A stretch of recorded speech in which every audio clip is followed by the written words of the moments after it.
information that they are providing the American people are flawed? What the fuck is going on here?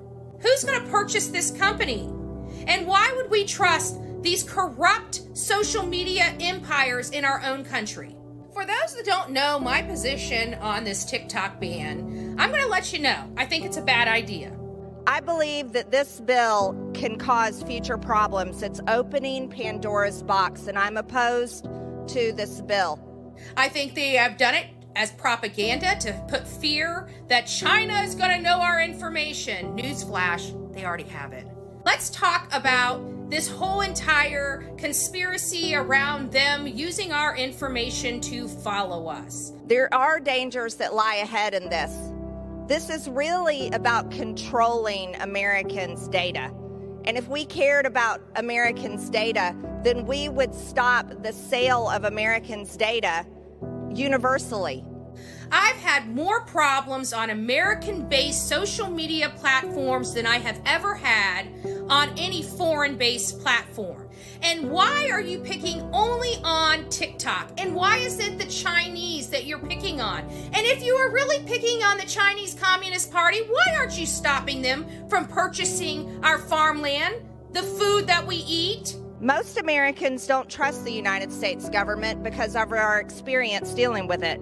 If we wanted to be serious about stopping a foreign adversary, if we wanted to be serious about stopping China, we would stop China from buying our U.S. farmland. Interesting. And also, asking for a few million friends, about 170 million friends. Why aren't you doing anything about our American-based companies first? I rise today as the only member of Congress that has ever been banned by social media. Twitter banned me, banned my personal account on which I was campaigning for Congress, raising money, and using my free speech to inform the voters in my district they can vote for me. This was not by a company owned by China. This was by American-owned Twitter.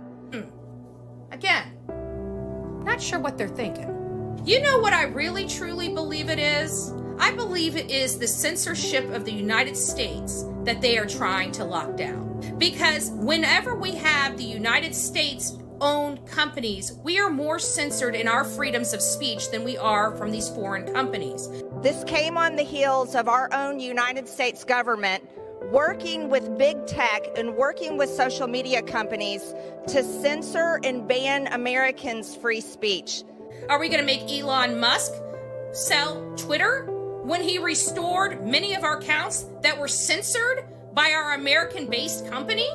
By the way, it was Elon Musk's purchase of X that restored my social media account on Twitter. So who's going to be purchasing this TikTok, this American-based TikTok, which is a bad idea, a double-edged sword, slippery slope? How many other companies are we going to force to sell? I wonder. And if they're so concerned about our data, why aren't they preventing it from being sold universally? And again, asking for a few million friends. Somebody needs to do something, but it ain't banning TikTok. You know what it is? It's firing those damn politicians. If anybody doesn't know where I stand, I say no to the ban. And if the government is concerned about the Chinese Communist Party, getting information about them, maybe stay off TikTok, government. Just a thought. There is a lot of issues going on with this case that are now flooring detectives and the family. I've been monitoring the case of Sebastian Rogers. He's a boy that went missing in Tennessee. His mom has a message. Love you so much, and we want you to come home, and you're not in trouble. Search into the 15-year-old's disappearance has all failed. This is a boy that has autism. He's a high-functioning autistic individual, and the parents are coming under heavy fire right now because it is leading to believe that foul play is involved. But here is something that the stepfather had to say early on in the investigation. Chris and Katie tell me they've been harassed, people pointing fingers at them. You're not in this situation. You don't quite understand. Many here in the public are just concerned about the well-being of Sebastian Rogers and would like to see him come home and come home safely. However, the boy has been missing for a significant amount of time, and now this particular case has led investigators to a landfill. Landfills appear to be the most promising place for parents to dump their children because this is not the first time. I was on scene at the Leilani case, and this was related to her 20-month-old son, Quentin Simon, which was found in a landfill. Leilani Simon is behind bars. Also, Elijah Vu. He has not been found yet. He's missing from Two Rivers, Wisconsin, and also the detectives and the investigators in this case have gone to the landfill and are currently doing a landfill search. Now that we know that foul play is perceived in this case, we're going to take a look at the parents' interview. Please stay tuned and don't forget to like, share, and subscribe to the Bullhorn Betty channel here on TikTok. Breaking news is coming out this morning about Elijah Vu in state of Wisconsin versus Katrina Bauer. Prosecutors release new details about Elijah Vu, and these are going to be upsetting for everyone.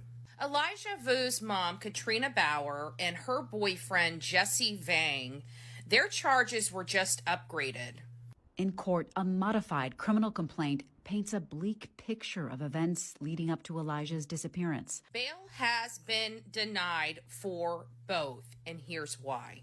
The investigation detailed that Bauer and Vang both left 3-year-old Elijah and the 6-year-old alone, either at the apartment or an unheated car when the temperature reached 27 degrees. It is alleged that law enforcement has evidence that the 3-year-old was unattended for at least an hour on February 16th. And Katrina and her boyfriend, Jesse Vang, traveled to other locations throughout the county. According to the documents, Katrina's partner, Jesse Vang, had been caring for Elijah to, quote, correct victims' bad behaviors, where Elijah was threatened with cold water and forced to stand for hours at a time. They have evidence that Bauer also left her 6-year-old child unattended in a vehicle on February 14th for about A Kingsport mother is still missing. Layla Santanello has been missing since June 27, 2023. Witnesses state that she ran from the AmeriCorps Hotel the day before. My friend Chronicles of Olivia and I, we have been here several times searching for Layla Santanello, which bring us to places like this abandoned golf course facility. Many places like this exist across Kingsport, Tennessee, making it very difficult to find where Layla's whereabouts could be. It's places like this that keep us concerned. Where could Layla Santanello be? Is she out there somewhere? The details Chronicles of Olivia and I have found out are highly disturbing, and I can tell you, based on the information we've heard and learned, someone knows something. Where is Layla Santanello? Will anyone come forward? Will anybody be willing to tell the truth? Will anyone stand up and help the Santanello family? From the East Coast to the West Coast, we are everywhere true crime is. We are asking for the public's help. We are searching in the woods. We are doing what it takes here on the Bullhorn Betty channels to find answers to the most alarming cases we have been watching on the news. I can tell you personally that I have traveled this entire country seeking these answers and bringing that content right here to you here on the Bullhorn Betty channels and Bullhorn Betty Crime Stories. We are happy with the work that we've done. We've brought many answers to the public, and we have defied mainstream media in our pursuit of the truth in these cases. We will continue to work. We will continue to fight for these victims, and we will continue to tell their stories here on my channels. Welcome to the Bullhorn Betty brand of channels and the Coffee Club. Thank you for your love. Thank you for your support. And more importantly, thank you for allowing me to bring these victims' stories to each and every one of you, advocating for each of these victims. God bless you. God bless America, and more importantly, God bless our victims.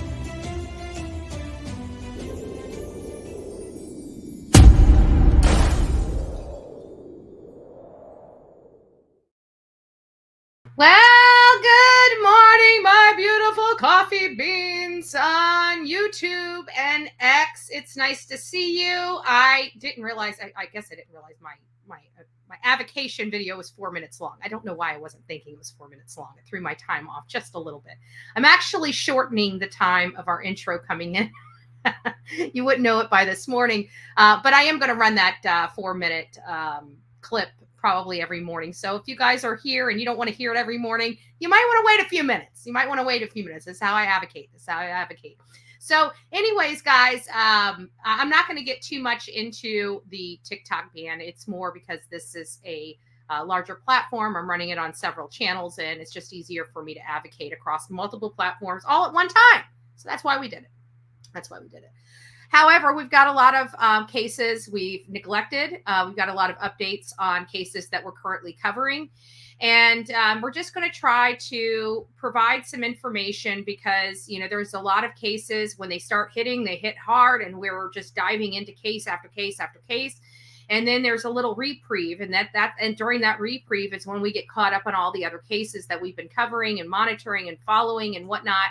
And so that's just what we are going to be doing, because our top cases right now are obviously Madeline, Soto, Elijah Vu, and Sebastian. Now we do have a young boy that's in Nashville. I haven't gotten information. I know several people reached out to me to cover that case.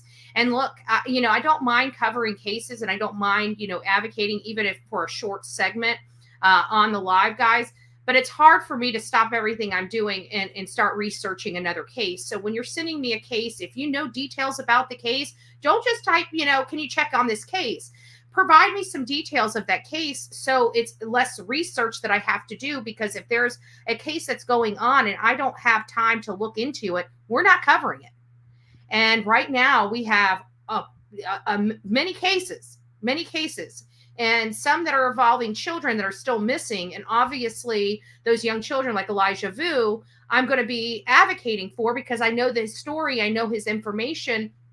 And but if you guys want me to cover another case, send me some link articles, put some information, just put some little detail back there so I can get a gist of it. So if I can only talk about it for 5 minutes, I can throw it up here, talk about it, and at least advocate it on this platform and other platforms. But that would really, really help me. Oh yeah. Thank you. Let me get over there right now and do that. But just don't forget that I do my best, but it's only me. I don't have a team of researchers. We do the best we can as a team, but my mods work. My mods run other businesses, and there we go. Hold on just a second. I'm glad you texted me. Okay. Oh, I'm not wanting to put you in timeout. There we go. All right. There you go, Karen. I think we're good. But anyways, where was I getting back to? But, we just have a lot of stuff going on. And so when you ask me to cover a case, I'm happy to do, but it really does help me get on the case quicker if I have some background. If I literally have one name on here and I've got I've got 15 cases I'm searching, I'm not going to stop what I'm doing and read the whole entire case. But you give me some bullet points on there and get me intrigued, then yeah, I'll do a little bit of due diligence before I run the story or something like that. But it just helps me. So if you guys want me to run the stories, it's great. Just give me a little bit of information, just something that I don't have to think about, right? I don't have to think about. Good morning, Jules. Jules has been following me around. I love it. She was on with me at TikTok. You guys don't know, we're running on a lot of different platforms. We're diversifying the Bullhorn Betty brand to a multitude of platforms. And, I was birthed on TikTok because that's where Olivia was. And I met Olivia in front of Gabby Petito. So naturally, I went with the path of least resistance. I didn't know what I was doing on social media. She brought me to TikTok, and We built a pretty good following over there on TikTok, and then they just limited us on our videos. And the limitations were 3 minutes at the time. We now have the ability to make 10-minute videos over on TikTok, but 3 minutes was just too short for all the information that we needed to provide on these cases. I mean, it's nice for little tidbits of stuff, but not as involved as we get over here on YouTube. So I converted over here to YouTube very quickly. And we ended up getting a great following over here. So if you guys want, I do run lives on other platforms. If you don't know, now you do. Now you do. I've got a political platform here, Facebook and TikTok, as well as true crime here, YouTube, Facebook, Instagram, and Twitter, and a whole multitude of other places. We're running live right now on Twitter as well. So it's if you guys are interested or you are on other platforms, don't forget to sub me up. Crafty Chris, it's nice to see you. Guidance, Unicorn 1 Indiana. Hey, Love Bug, it's nice to see you, my love. Princess, it's me, Jen. It's nice to see you here this morning. Old Rusty Kettle is up in the house. It's nice to see you, Bayou Babe. Nael, Skittles from New Zealand all the way.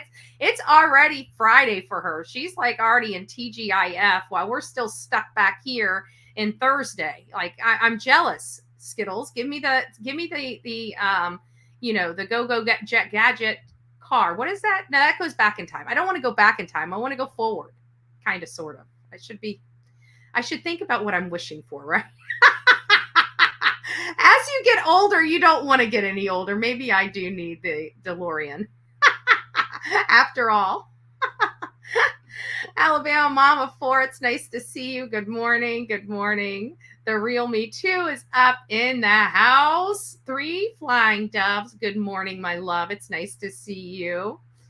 What else do we have? Who else do we have up in the house? Ronnie, it's nice to see you, my love. Hope you're doing well. Sonia, our beautiful Sonia. I'm not wearing one of her designs yesterday or today, but I was yesterday and the day before, and probably will tomorrow. If you haven't spoke to her, get some custom stuff, guys. She did some stuff about, I want to show you, and I will show you, but she did some custom stuff. It all matched. Like I got a little tote with a matching shirt with a hat. It's really cute, right? So like literally reach out to Sonia. If you have any type of smart aleck comment that you like to make, have it put on a shirt, have it put on a cup. Hell, put it on a coffee cup, a koozie cup. And she even gave me a band. I'm now part of the Bullhorn Betty search team. Who knew?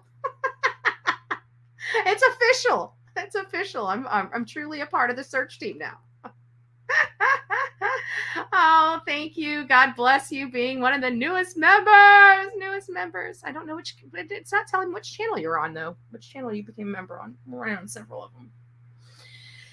Who else we got? Jazzy, it's nice to see you. Good morning, my love. Lady 7 Up is up in the house. It's nice to see you guys. Kathy B, it's nice to see you. Lockwood, good morning. Good morning. Who else do we have? Stephanie, it's nice to see you, my love. I think we got everybody. If I missed you by mistake, hi. Welcome. It's almost Friday, so I'm asleep at the wheel. No, I'm just joking. It's called getting up way entirely too early and not having enough coffee. This is literally my second cup of coffee, and if you know, by 9 o'clock in the morning, I should have a whole pot in me. I don't. So let's go ahead and get started. First, I'm just going to bring up a video. Excuse me. I'm going to bring up a video about the Murdaugh. I know we watched it yesterday. I ran live with it yesterday. Don't forget, the only rule of the chat is don't be a Richard. So please, you can say what you mean what you say, but you don't have to say it mean. We do talk about a lot of sensitive topics here that cause people to have emotional responses. And while we understand the emotional responses, there are no right or wrong answers here. So everybody's entitled to their opinion. And you may or may not like my opinion, right? You may disagree with it wholly. It doesn't give you the right to be nasty to people, okay? If you want people to respect your opinion, you respect other people's opinions. If you have some disagreements, debate the issues, not the people. So that's just really the rules of the game. And here we go. People told me that there was no headstone after all this time for Paul and Maggie. My efforts to try to get Maggie and Paul headstones has worked. I even did a video on it that went viral about this very thing. This is an embarrassment. That says Murdaugh on it. Where the hell are the Murdaugh family? Why? With all the wealth and money you have, is this acceptable? They deserve a headstone. It's great to report that they now have proper headstones honoring each of them. I've been following the Murdaugh trial from the beginning and was present at the trial. Alec was ultimately found guilty of 2 counts of homicide in the death of his wife, Maggie, and his son, Paul. Sometimes I feel social media gets a bad name, but situations like this where we affected change that I'm very proud of. God bless you.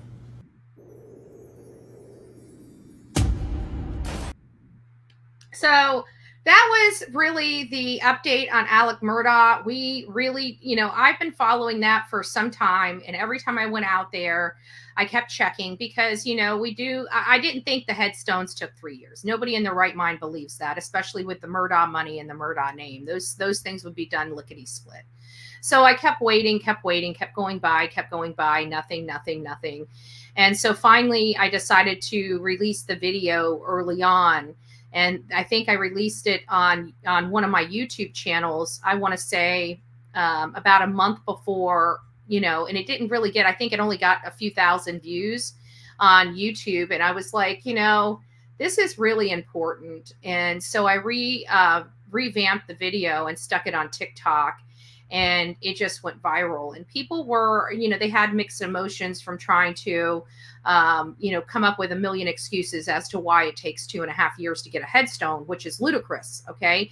Even in delayed times, it doesn't take that long. I mean, anybody that says that, if you have a specialty item or financial issues or things of that nature, or you just can't pay your final payment to get it delivered, or you can't pay that, those things obviously take time and delay people. I'm not talking about those people that have financial constraints and, takes a little time to, like, for example, Stephen Smith's mom, she was broke. She couldn't afford to put a headstone on her son's grave. That is understandable. I'm not talking about that. I'm talking about the fact that Alec's dad died 3 days after Paul and Maggie. And he was honored to have his name on a stone and it chiseled in. Yet the 2 that were senselessly gunned down, murdered in cold blood, years later, didn't have a headstone. And people were, there was only a small little echo chamber of people that, could care less. Right? Even when I put out that video this morning, there was, or I think maybe it was last night when I found out. It was last night.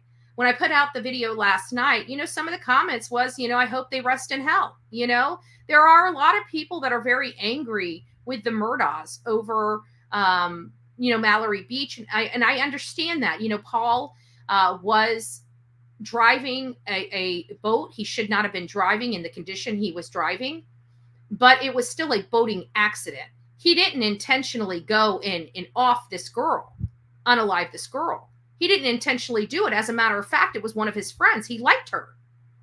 He made a stupid decision that cost one of his friends her life.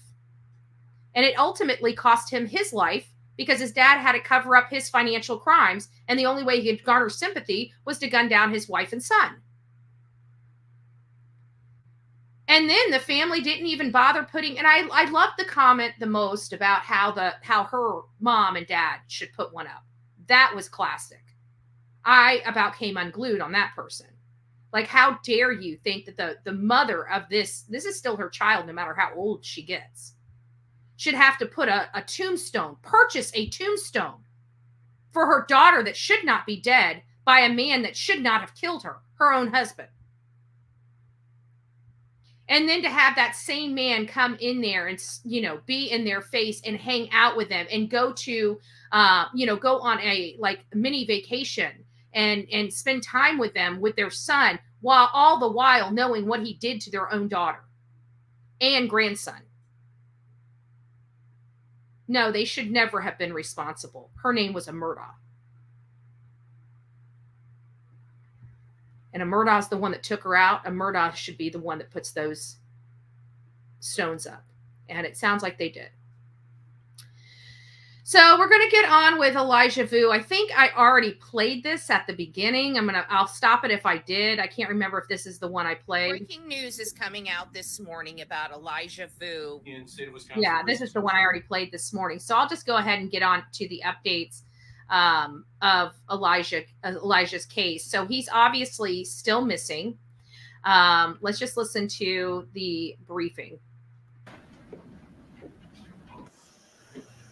Please let me know that you guys can hear this evening. My name is We've been having audio issues here lately. BenMeinnert. I'm the chief of the Two Rivers Police Department. A child missing for any amount of time is everyone's worst nightmare.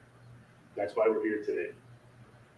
Elijah, a 3-year-old boy, has been missing now for a week today. Thank you, Lockwood.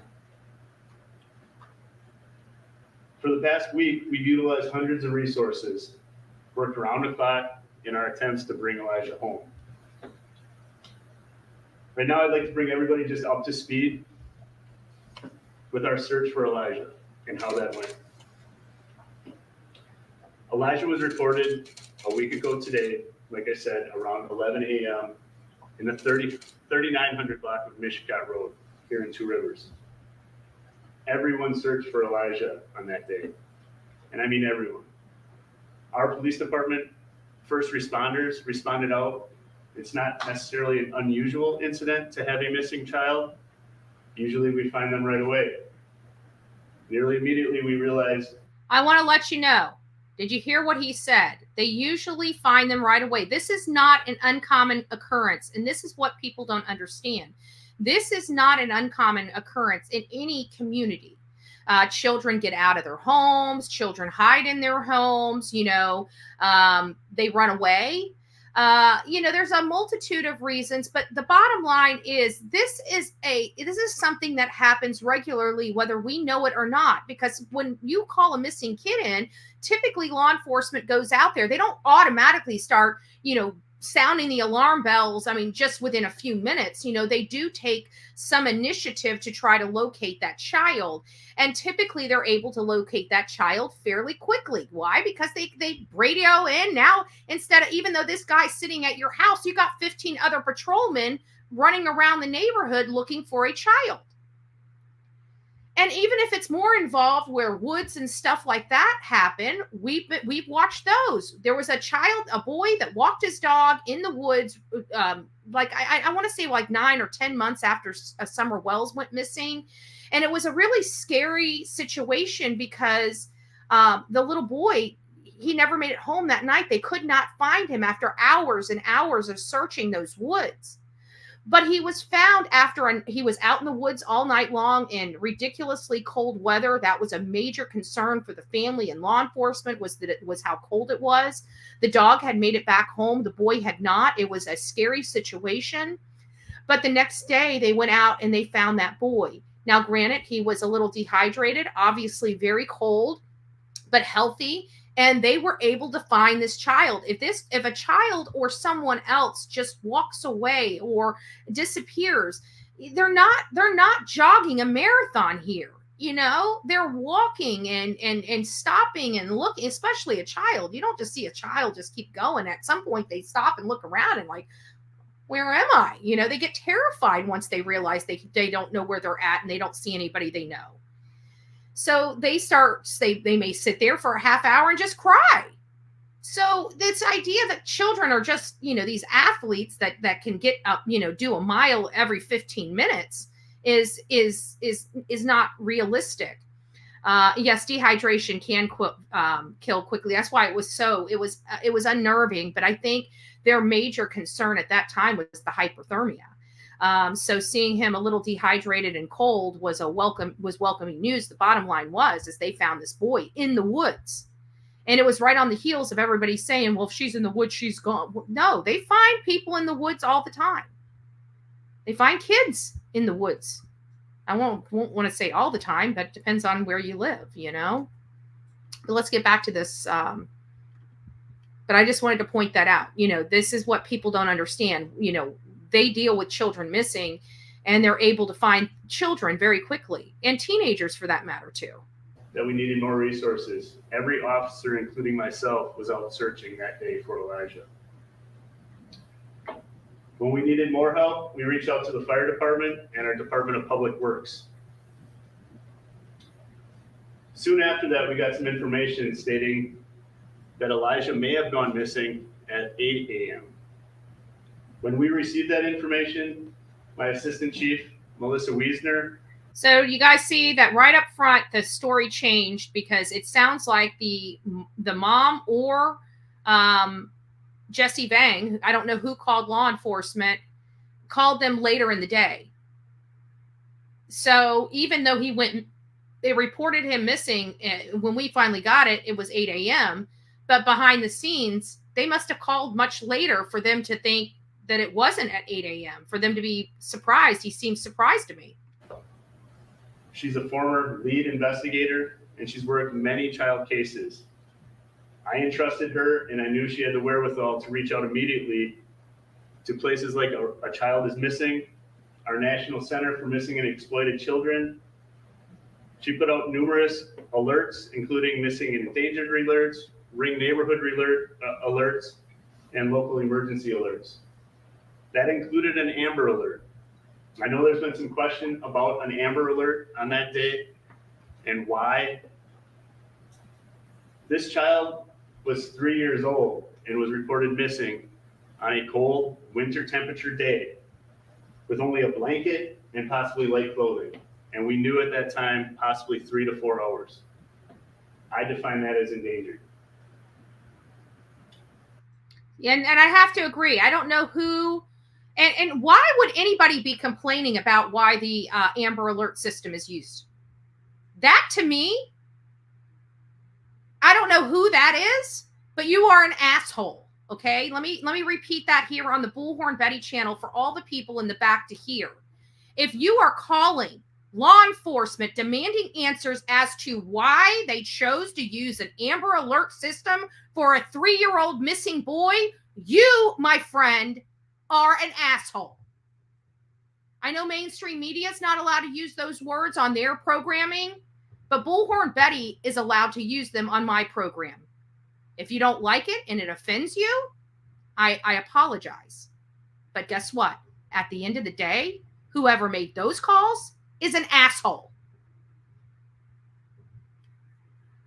FYI. And if you don't know what I meant by asshole, if you made that call, go look in the mirror.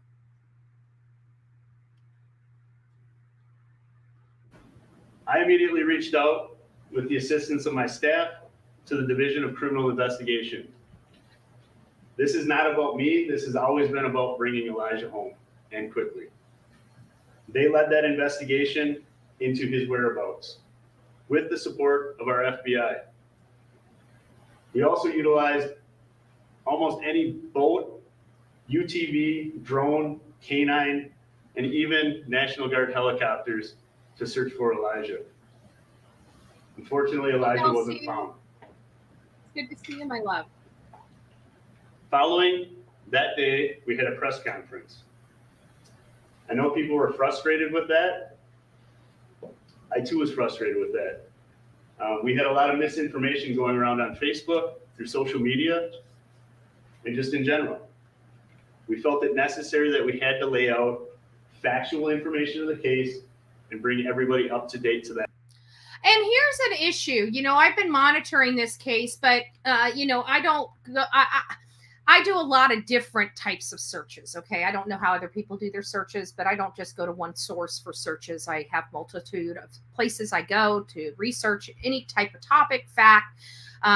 You know, there's extensions on Google that help research easier. But the bottom line is when it comes to this case, you know, well, I know we have, like, I don't want to throw anybody under the bus or anything like that, especially somebody that I actually like.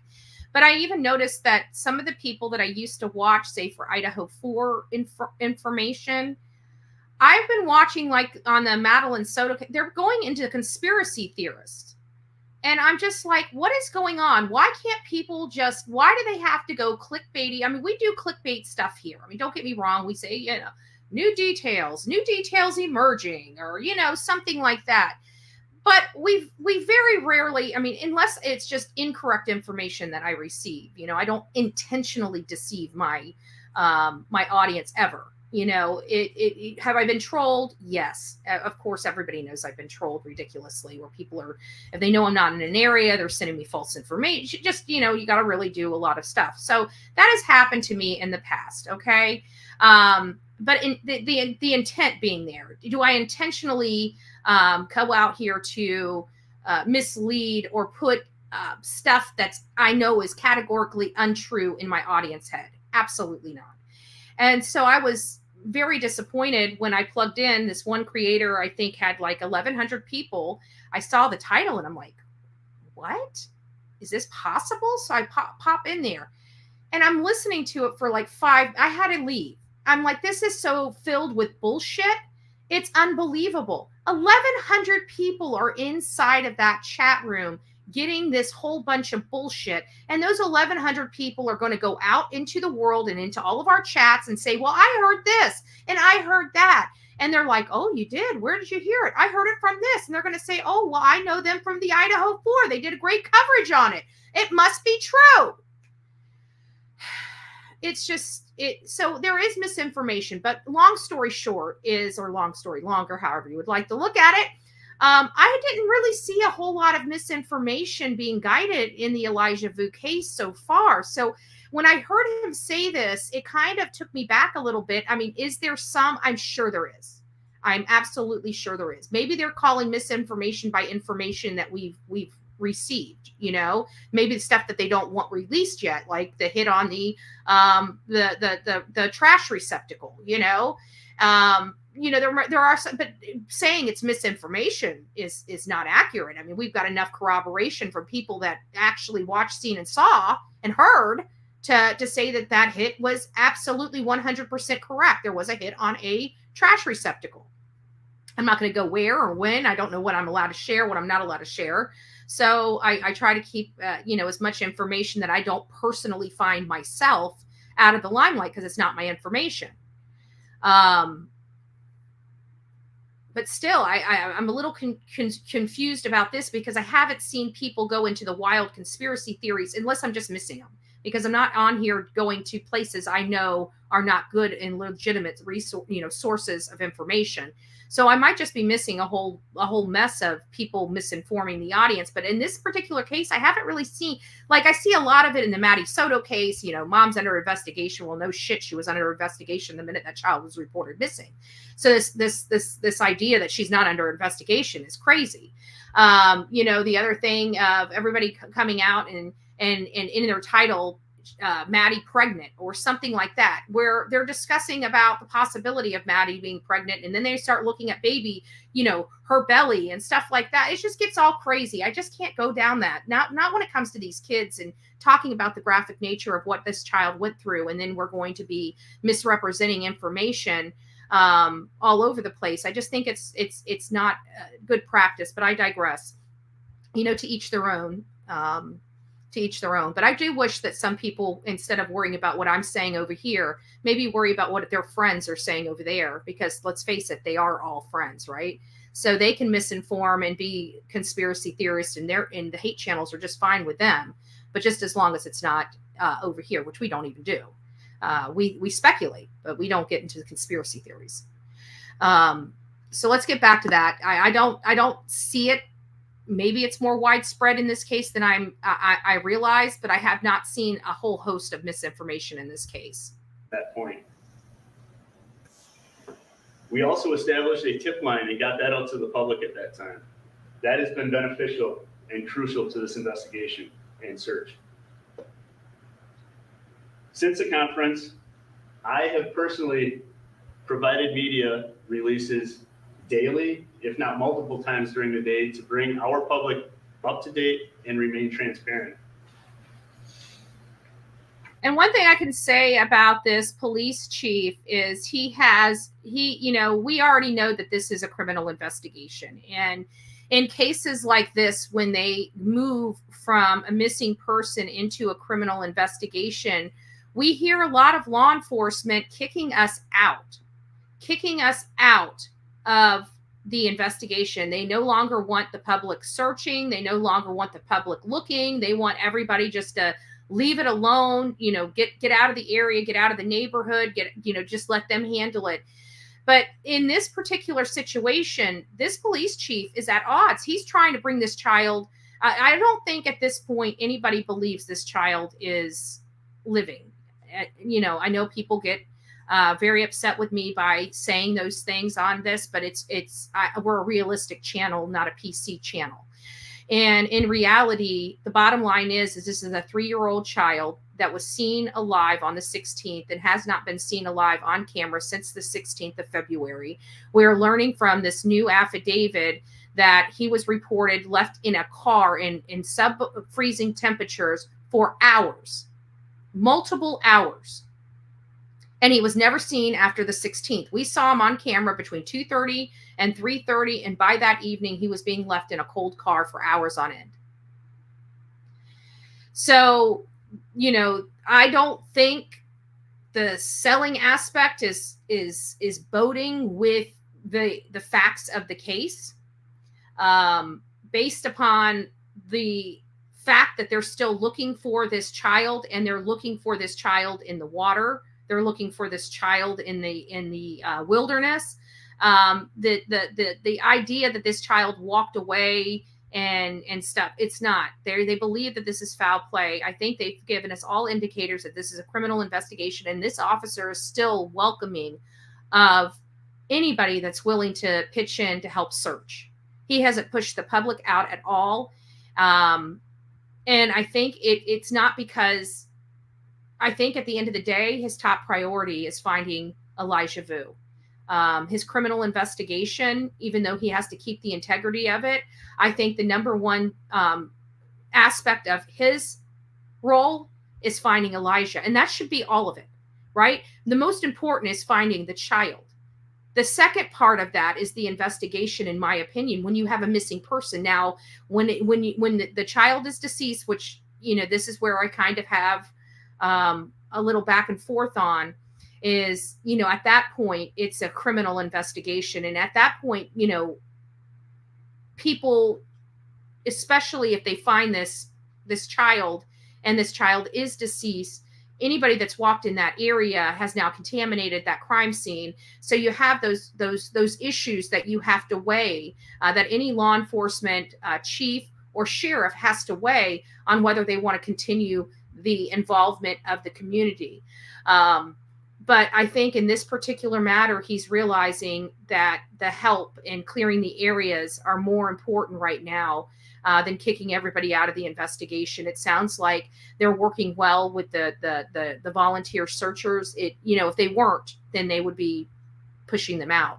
So it sounds like that the volunteer searchers are taking instructions and following the instructions from law enforcement and doing what they're supposed to be doing at this stage of the game, because they are working so well with law enforcement. So that's always good. But I did want to say that he really is trying his hardest, to the point that we are in a criminal investigation and he's still asking for volunteers. That is huge. He doesn't know where this boy is. He needs all the help he can get. So if you're in the Wisconsin area, there is many pages that keep us up to date with Elijah Vu and Elijah Vu search efforts. So if you would like to participate or donate your time to some search efforts for a few hours, please go out there, help the family clear some areas, help law enforcement clear some areas. And always remember, when you're out there and you come across somebody, a local or anything, stop and ask them if they know anything. Maybe they don't even realize they know anything. Did anything weird or unusual happen that day? Some of the most simplest questions have the most impactful responses. So we want to find out if there was anything, because really, I think it was did anything unusual happen that day is what solved Maddie's case, because that's when people said, well, we did see a guy on the side of the road changing a tire, in a weird area. We passed a guy, it might have been. Who knows? Who knows? We don't know, but who knows?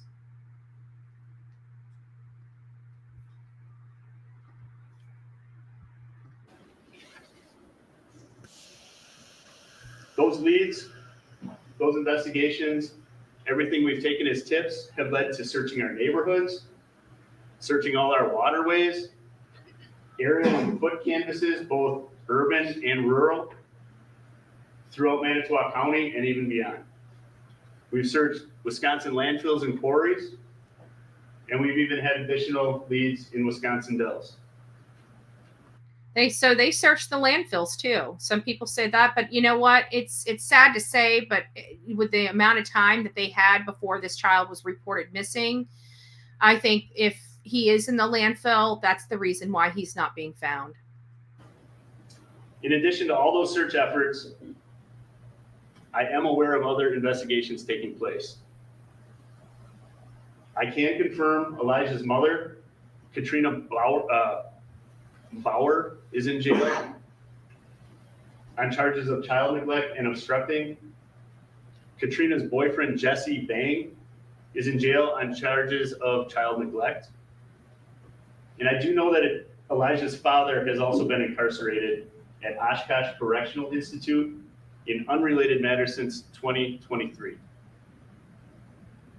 I also understand that the public would like more information on those first two individuals I mentioned. However, I'm unable to discuss those matters because it is an ongoing investigation, and I don't want to jeopardize those cases.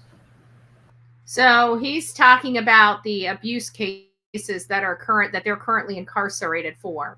Now their bonds are fairly low, but it's my understanding in Wisconsin there's not bail bonds. So if you have a $15,000 bond, you have to proffer $15,000.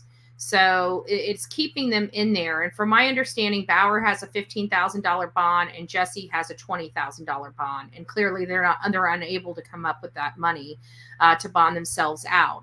So in the last hearing, there was no bond. The judge has acknowledged he's not planning on reducing or increasing the bond at this moment.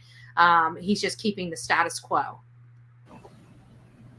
I want to thank the various local, state, federal agencies, as well as all our fire and EMS, and even those private resources that have helped along the way. Thank you to everyone in the community. They provided food and drinks towards all these efforts. And thanks to all those private search efforts. So I'm going to kind of pause it right there so we can get back. Hold on, let me get back to the actual article itself. So the bottom line is Elijah Vu, he's 3 years old. We're rounding, he's been gone for well over 2 weeks. We're rounding our third week to almost a month. Oh, what am I doing here? Sorry, guys. Third week to a month of, this search for him. Oh, Miss Robin, God bless you. Bullhorn Betty memberships. Miss Robin gifted Bullhorn Betty memberships. If you guys don't know, I'm putting the crime stories on members only for just the members if they just want to chat amongst themselves to do.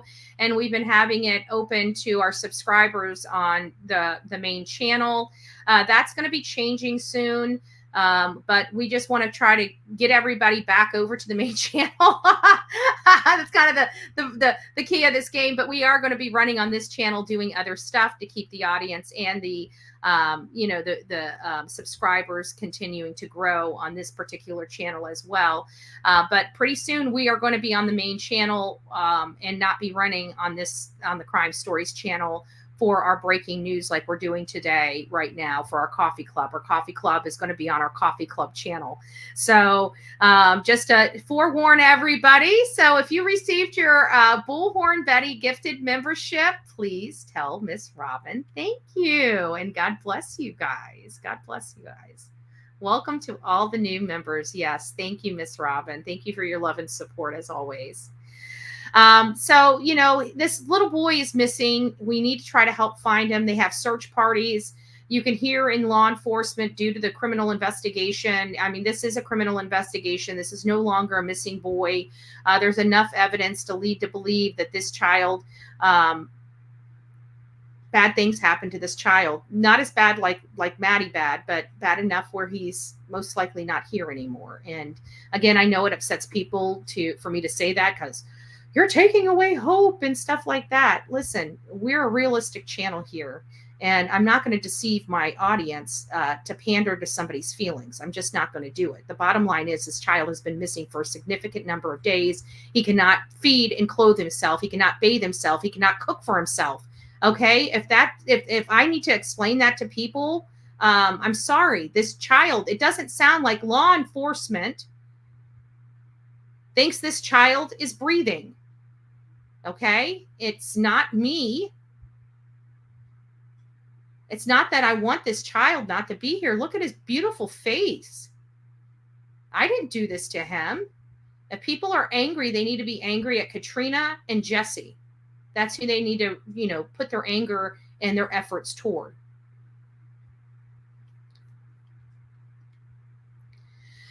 So getting on to, and I think I've already played this one at the beginning of our intro into this. It's about Sebastian Rogers. Sebastian Rogers is an autistic 15-year-old boy that allegedly walked out of his house. I don't believe it. There's too much information about the stepfather and his violent outbursts. And I think something bad happened to this 15-year-old boy. And I think something bad happened to this 15-year-old boy at the hands of his stepfather. And I think his mother knows. I think his mother is acutely aware of what her husband is capable of doing. I think she's lived through it. I think she has dealt with it. I think she is probably a battered wife. It looks like he makes money. So, you know, people think that because you have a good looking home, a clean home, that shit doesn't go on behind those closed doors, and it does. So I do believe that something bad happened to this kid. I looked at an interview from the biological father, and he was very adamant that this child would not have left without shoes and socks.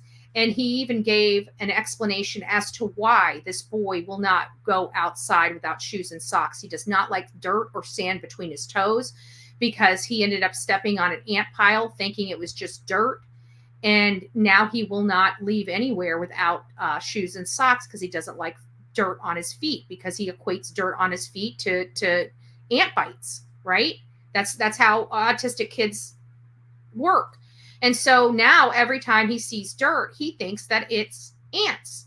So he doesn't like wearing or does not leave the house without the shoes.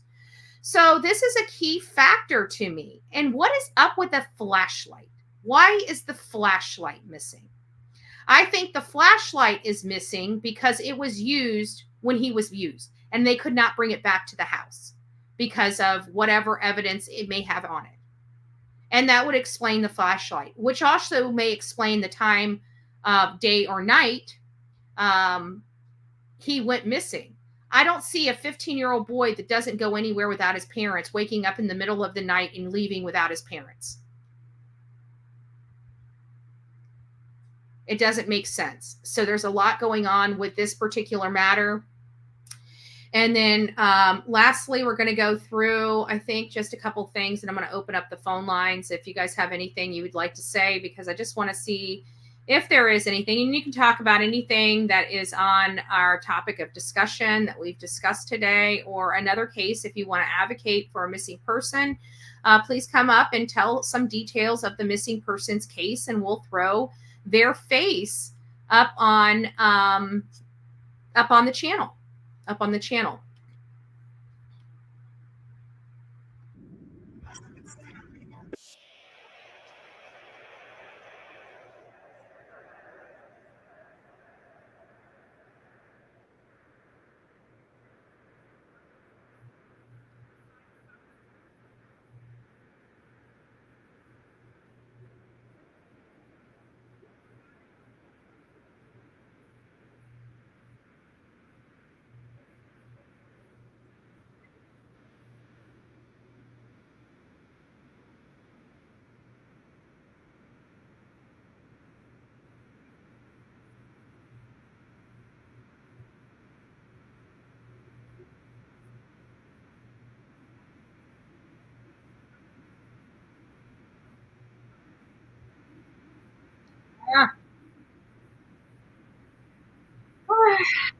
Good Lord. Let me refresh. Can you guys hear that?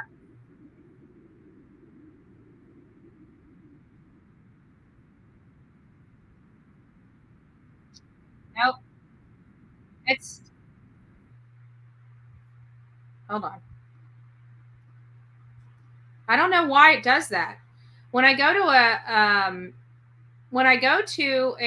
another YouTube, when I run one YouTube, it kills all the rest. I don't get it. This community has been rocked. Let me just keep working at it. Lordy, lordy, lordy. I don't know why it does that, but it does. It's getting irritating though.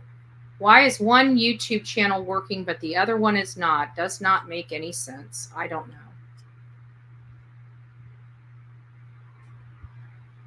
Mute screen? No, we don't want to mute screen. It's got audio.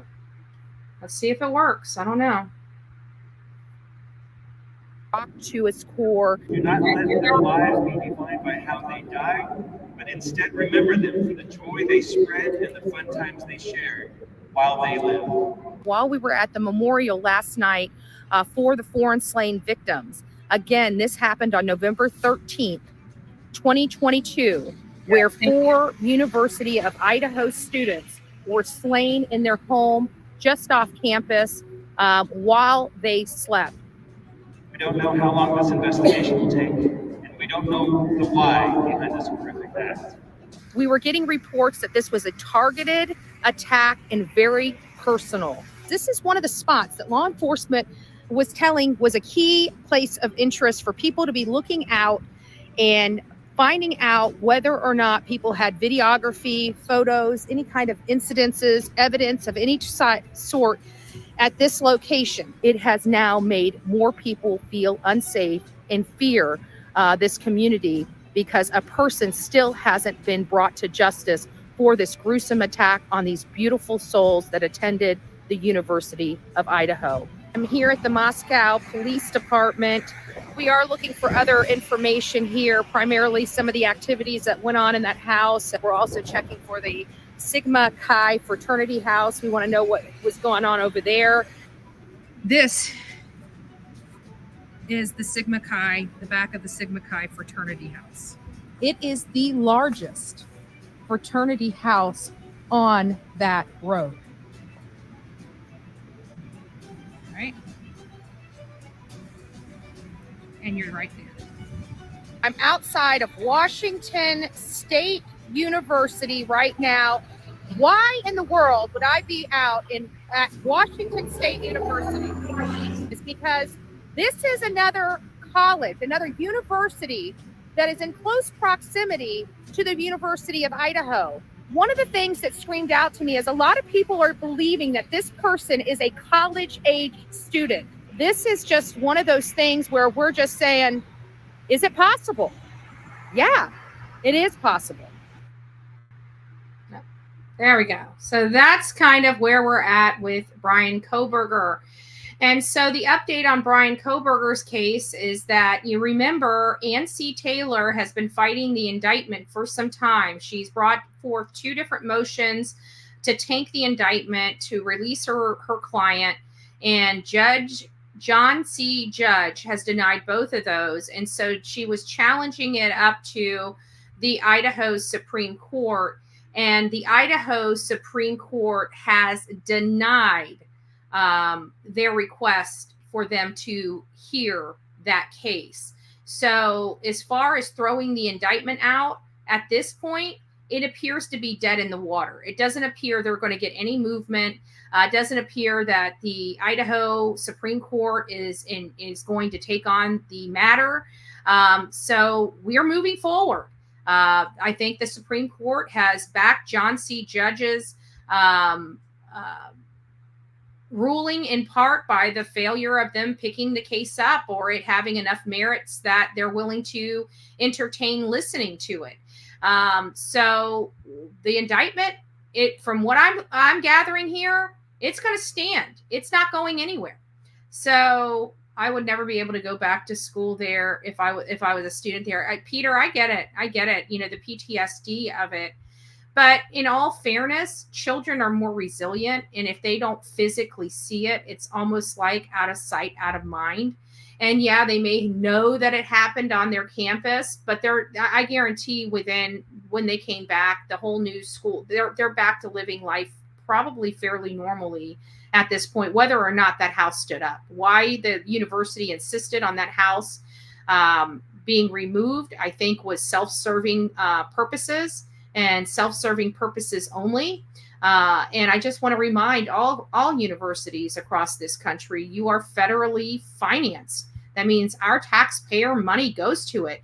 And when you thwart the will of the people, it gives us a bad taste in the mouth, because that university may not be existing or existing at the rate it is existing without the federal government's assistance, which means all of us.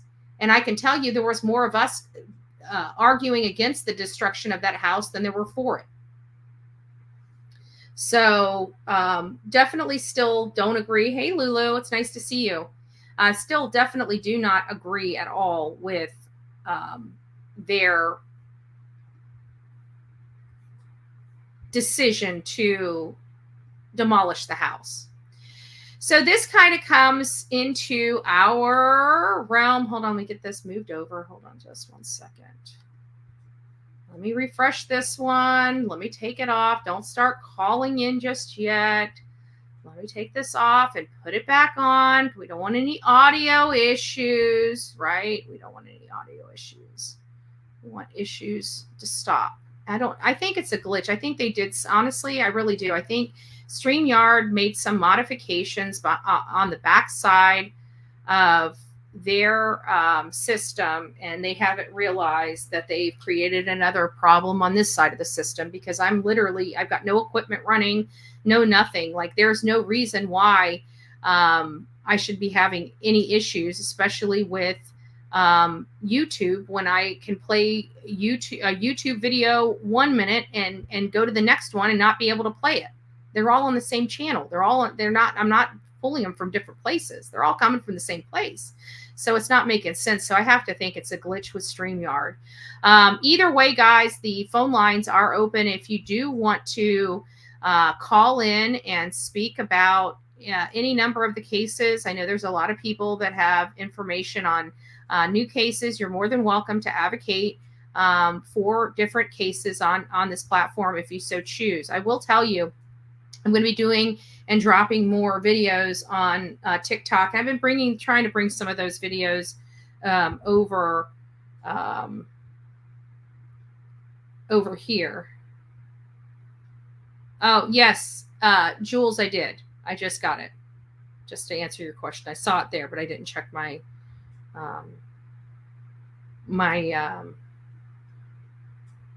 phone. I just checked it. And yes, I did receive your email. I'll check it and get back to you. What else did I have? Oh, and I have a whole mess, and I mean a whole mess of other cases, and they are very, very, very disturbing cases. I'm just going to go through them just ever so slightly. A man accused of holding teenage hostage in California and forcing her to do, you know what, with him. And she escaped. He literally held her. She was 17 years old. Let me just read this. Deputies arrested 26-year-old man after he allegedly abducted a teen and held the juvenile for days and forced her to have, you know what, with him. On March 7th, and this was just recent because it's only the 14th, so it's just in this last week, deputies at Big Bear Lake Sheriff Station responded to 40700 block of Village Drive. After a 17-year-old female had escaped a locked car while the man was at work. He was literally locking her in the car to keep her under control. Deputies allege on March 1st around 8 p.m. The male, his name's Zachary, picked up the juvenile and drove her to his house. I'm a little hazy on why he picked her up to begin with. He reportedly requested S from her, and she refused. And then he allegedly held the teen hostage in his home for almost a week. The details of this is horrific. According to deputies, he wouldn't allow the victim to leave and forced her to consume large amounts of alcohol. So he was trying to keep her under control. That's one case.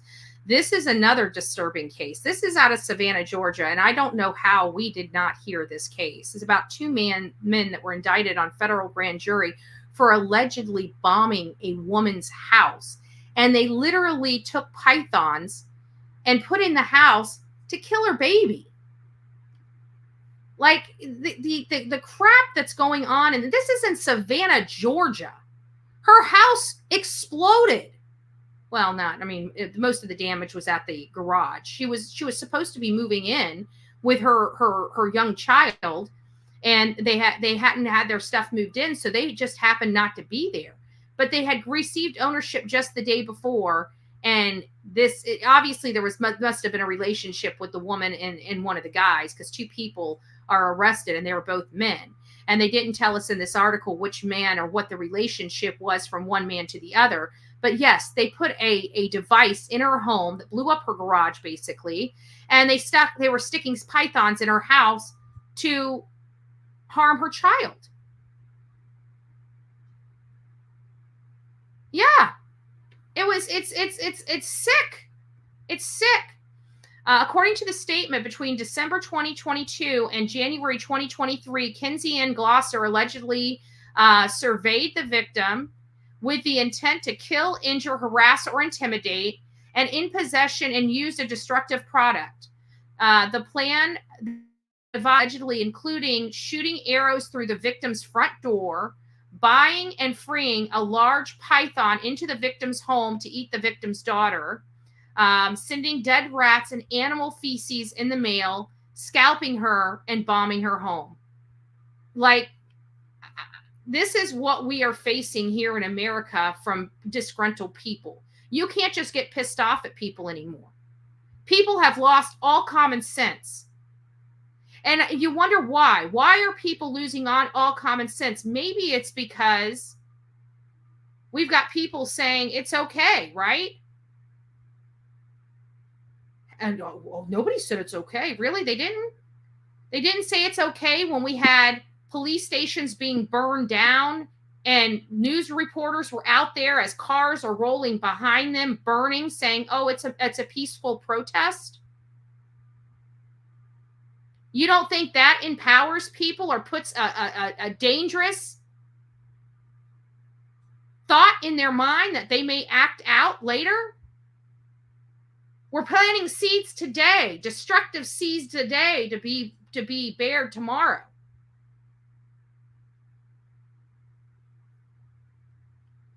We set a dangerous precedent in our country, and people are becoming more brazen, more barbaric.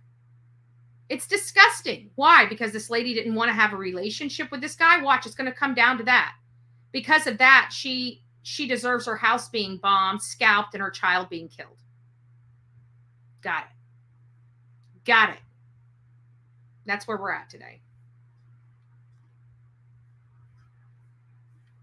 Another man, 33-year-old, has been convicted of charges related to a 2022 death of 33-year-old mother of his child, where he kills this woman, murders this woman literally in front of their 2-month-old baby. And that is not even going into the craziness that we have going on with a lot of people this day and age. Why is this all of a sudden not sitting on here right? Makes me wonder. Oh no, sorry guys. My phone popped out of my holder and I don't understand why it's doing this. It seems like it's becoming a problematic. It's like the screw went inside of it a little bit. Maybe it did. Maybe that's the problem. I don't know. Either way, yeah, it's for whatever reason, it's having a problem holding my phone, and it keeps knocking the little screwball-y thingy that holds it in place off. Huh. It's always held my phone before. Why is today different? Like literally the little knobby thingy's coming off. It's not going on. The little knobby thingy. Is it stripped somehow? Am I turning it the wrong way? My screw feels like it's stripped. It's literally not. It's like the whole screw is stripped. Huh. That's problematic for me. Okay. Why isn't this thing going down? Huh. Oh, it is. Hold on a second, guys. Sorry.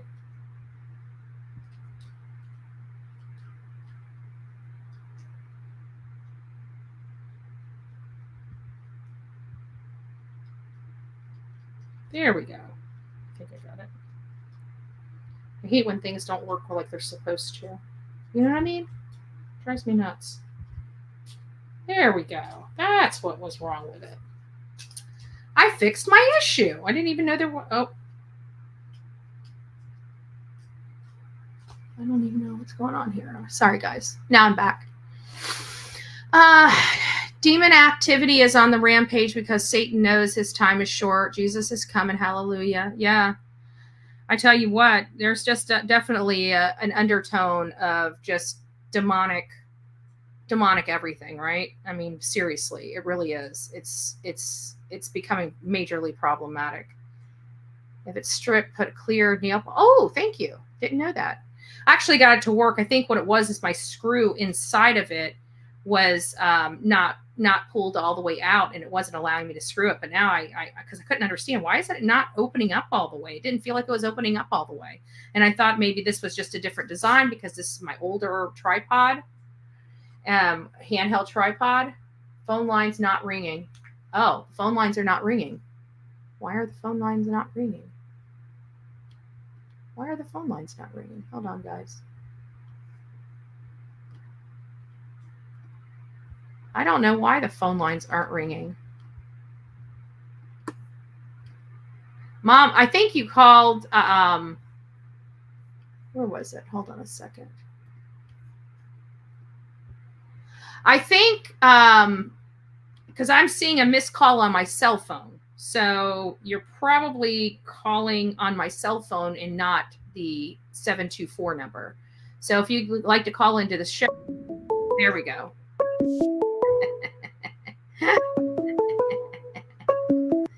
Mama Bullhorn up in the house. What is shaking bacon? You got to turn me off your TV, though. You got to turn me off your TV, Ma. Can you hear me? Hang on. I have a new TV. Oh, okay. I thought you couldn't hear me because you're just sitting there. No, I have a new TV, and the remote is a solar remote.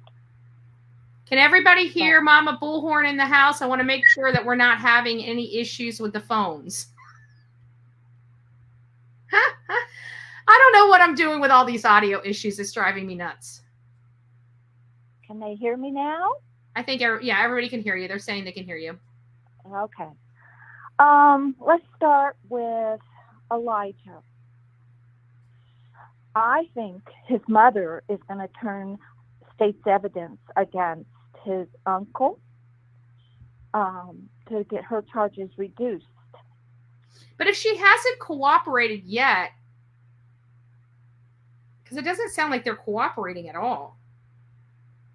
Well, maybe they're waiting. I have no idea. Can Wisconsin charge them without a body? I don't know. You know what? Let's look that up right now. Can Wisconsin charge murder without a body?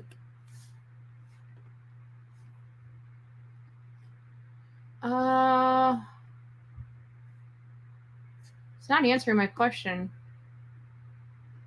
Charge murder without body. Let's just do it this way, Wisconsin. I know they have a death penalty.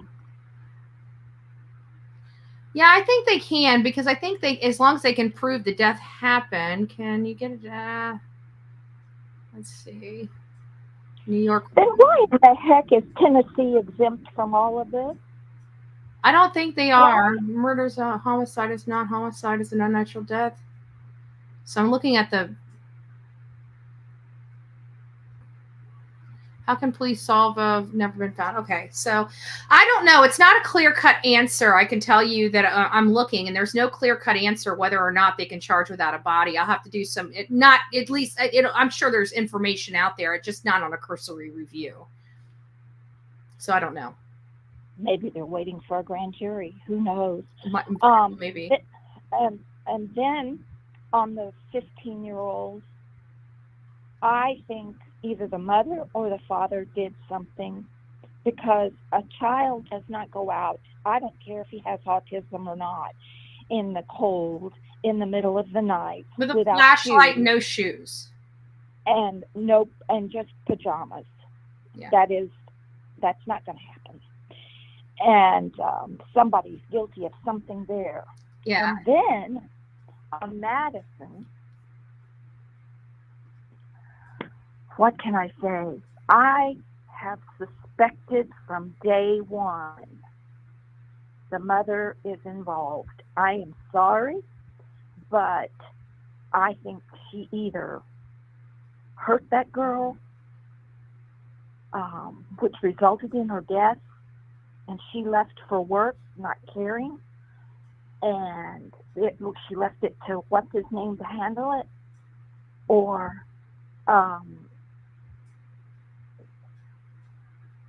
I just don't know. I think there's more, and they have gone back to when I watched Vinnie Politan last night, and they just released information that the abuse started when she was 8. There's pictures of, when she was 8 years old. Yeah, but there's an interview from the father, her biological father, that even said, we were all taken by surprise from this information. So it sounds like she has a father that's involved, and he didn't even know about this stuff. So he even, begged everybody to, let the investigation, play out the way it's going to play out. Let the detectives do their job. But I'm just thinking, how can we blame mom when we have no evidence that anybody's even told her, or she was even had knowledge of it? Because it sounded like Stefan had a lot of access to this child. I can say 8 years. Okay. Okay, baby, I'm a mother of 3 girls. Okay. There's no way in HE double toothpicks that I won't know something's happening to my child. You know that. Mm-hmm. And, unless she was living under a rock, and there's no amount of drugs that can wipe out your senses to the point you don't know what's going on in your own house. I mean, there's evidence left behind, if you know what I mean, that a room has been used. Well, and that's what I was asking. Who's washing this young girl's clothes? Because I would have to think that, there would have been some evidence or some signs of some weird stuff going on just by washing her underwear. Well, yeah. Let's not get so graphic, but yes, absolutely. I have had to be on heavy drugs in the past, and there is no way I could not know anything that happens in my house. Well, in all fairness, I did steal your car. Yeah, you did. Yeah, you did. But was I home? You were. You were. Remember, because in all fairness, you did realize the car was gone. I ended up having to go to the hospital. Trying to found a juvenile, but. Yes, but either way, I got the car out of the driveway. I got the car out of the garage, down the driveway, and drove around several hours before you even realized it was gone. It was just when I went to go put it back in the garage, I was like, oh, shit. Yeah. And for you moms and dads out there, yes, I was a tough mama to handle. I used tough love when it came to Andra, and look how she turned out. It took me 30 years. Hey, but you know, it's all about planting those good seeds, though, right? It's all about planting those good seeds. You just water them and pray over them. Pray to God that they blossom eventually. I was just the late bloomer. I have been on my knees for 40 years, baby. Oh, yes. Well, we love you. You are a miracle. Yeah. You are a living miracle. But you know what? Why? It might have been a long road, but we're here, so. You and Angela are a miracle because you got washed in an undertow. Yeah. And your dad had to dive to find you. And then the second time was your spider bite. Yeah. That almost took your life. Yeah. That was 28 days. I prayed. Yeah. Oh my God. 28 days. I prayed and prayed. Yeah, I was a sick kid, that's for sure. 20-something-year-old. Both parents out of town, in the hospital. I was the one that drove my dad to the airport. I had his car at my house. Like everybody, it screwed up everything. So, yeah. But anyway. Well, it's interesting that you think mom, because I've got a lot of people in my audience that think mom should have known. Like everybody thinks mom should have known. And I'm just kind of the only lone wolf out here kind of feeling like she was duped by the same predator that hurt her daughter. And I don't know why I have such a strong, like this is like internal strong notion of that. Well, I'm probably wrong about it, but. Maybe she deliberately didn't want to believe it. Maybe she's one of those moms that's an ostrich with her head in the sand, thinking if she ignores it, it'll go away. I think she knew that there was a disagreement or some type of dislike between Stefan and her daughter, but I just don't know if she knew. I mean, I don't know. Like this was extensive. Like that affidavit was jaw-dropping. That lady that I saw give an interview, I can't believe knew all that was going on. Okay, let me back up, okay? Yeah. Grady Judd is an excellent example. Mm-hmm. His idea is a snake is a snake, a leopard is a leopard. A snake doesn't stop slithering, and a leopard doesn't lose its spot. This man came to Florida, got a job at Disney, okay, collects Tamagotchis just so he can play with kids, with the Tamagotchis. Right. And then he starts a relationship with a woman with an 7, almost 8-year-old. That's when he started abusing her. I think she was more in line with 6 when he started meeting her mom. Honestly, that's what my thoughts are. 6. I thought it was 5 or 6, but it might be as late as 6, 7. But I don't think I for whatever reason I don't think it was right then. He would have had to take time to get that child's trust. Well, I know how my daddy and the community handled one man. Yeah, that was back. Back, they don't realize even Mayaca City to this day. I mean, we got more law enforcement out there, but it's still, Well, the man didn't come to any harm. Yeah. My daddy just organized about 8 preachers in the area, and they paid the man a visit. But he got out there quick. Within 2 weeks, they had moved. Yeah. That's how it works. That's how it works for sure. I mean it. Yeah, so I know I'm on the unpopular viewpoint on this. I'm trusting the fact that I think he's a predator, and I think he preyed not only on Madeline, but I think his first prey was Jen. And I've been mind-effed by a person so bad that I didn't know which way was up or down. So I know there's a possibility for that to happen, and you just don't, you believe it's you believe it's all in your head, it's all in your mind, and it's not. And so I I've had an experience like that, but I've also had the experience of speaking to other survivors that never told anybody literally until they were an adult. Yeah. So it just makes me wonder, did she try to seek help? Because everybody assumes she has, but nobody has been able to provide one scintilla of information that supports that. And, I can't go off like, Mom. I mean, think about it, Mom. If something, God forbid, happened to me, you had no knowledge of it. You would think you would. I wouldn't want the whole world beating on your door or calling you a horrible person because something bad happened to me and you were unaware of it because I didn't tell you and you didn't see the signs of it. I don't know. It's kind of one of those weird,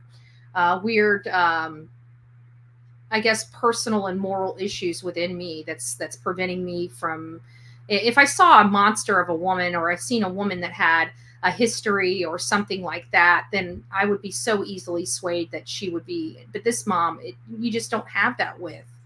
It's like I'm looking at my own mother when I maybe because she's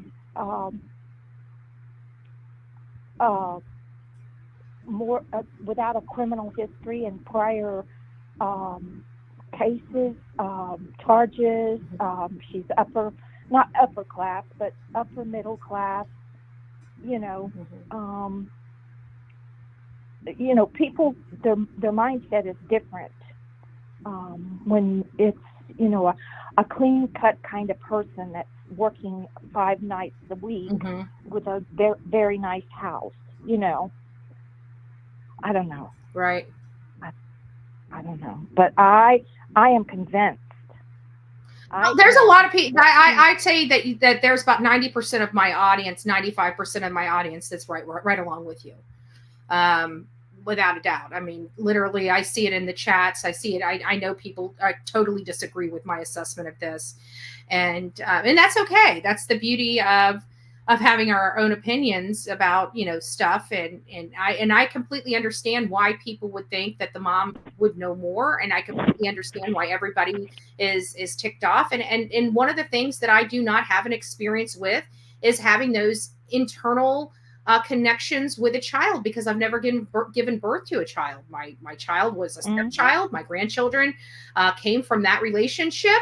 Even though I was there for 2 of my grandchildren's births, I've never had a child of my own. So I don't know what that connection is or what the senses of a mom get.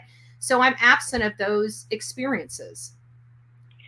Well, I am going to get off because I see that some of the people, there's other people that want to call in. So I'm hogging the time. Yes, I am. I apologize, y'all. Oh, no, you're not hogging the time. I don't know who said that. I think Jules needs to call in. Okay. All right. I love you. I love you. Have a good day. You too. Bye. All righty then. So, again, I don't know. She hasn't watched my email I sent her.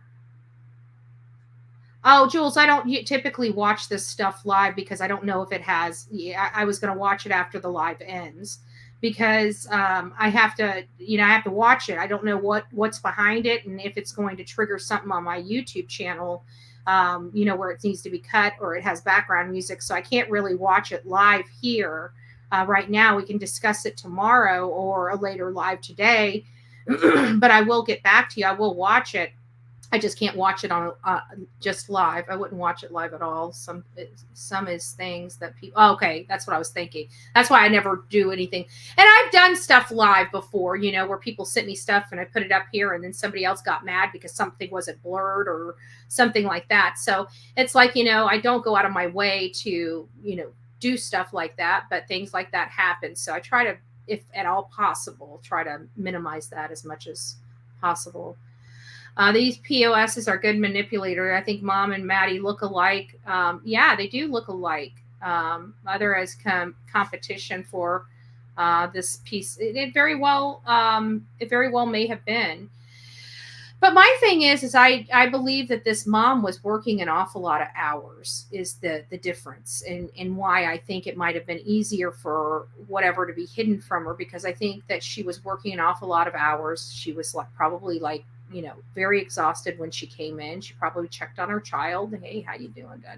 Normal stuff as she got ready to, get something to eat and, do her day or do her evening. And, obviously part of that is taking medication that zonks her completely and utterly out. Meanwhile, from what we're learning from grandma is the daughter doesn't sleep alone. Her granddaughter doesn't sleep alone.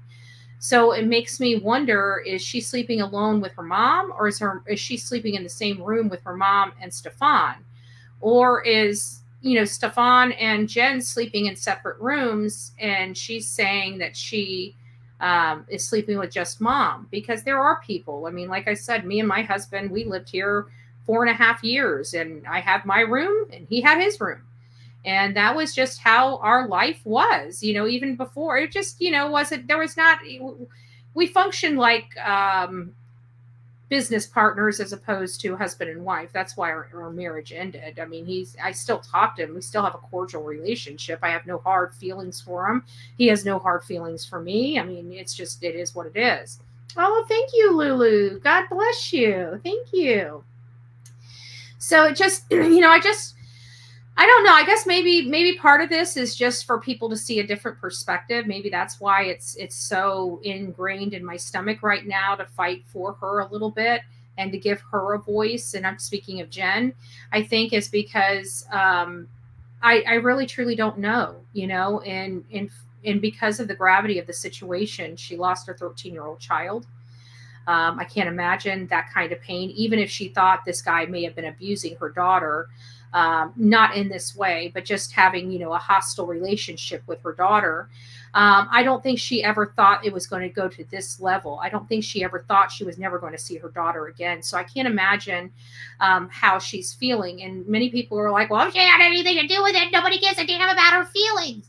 But the problem is everybody that's been giving me that information. And while I agree, I don't know what mothers sense. I would have to think that something was sensed.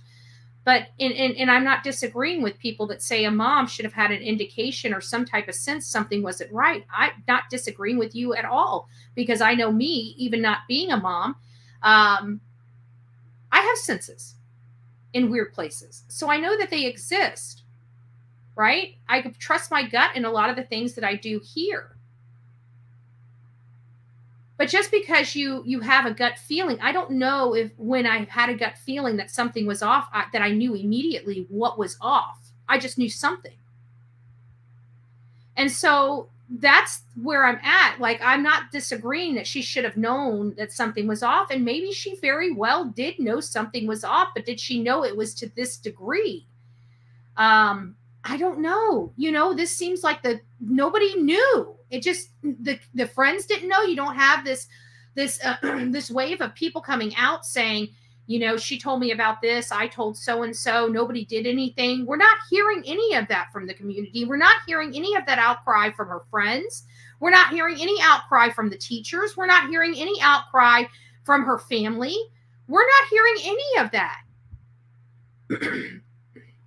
Which is normally what we hear from everybody when somebody's trying to say, well, mom knew, we like 80 million people start putting under anonymous stuff, comments and text messages between them and the person showing that they knew. We're not getting any of that. You know what we're getting? We're getting people explaining their relationship. We're hearing people say, she seemed like she loved her mom, but she missed a lot of red flags when it came to Stefan identifying an issue with a firearm. We're hearing those stories. But where is this massive wave of people, providing us real information anonymously like we get in every other case? I'm willing. If anybody out there is in Kissimmee, I'm here in Florida. I give you my word. You send me stuff, your name will not be brought up. It will be completely scrubbed. I will keep you completely 100% anonymous. And if you don't believe me, go back to some of my work. When I say I keep people anonymous, I keep people anonymous. I never squeal their name. And we make it very, very difficult to find out who they are.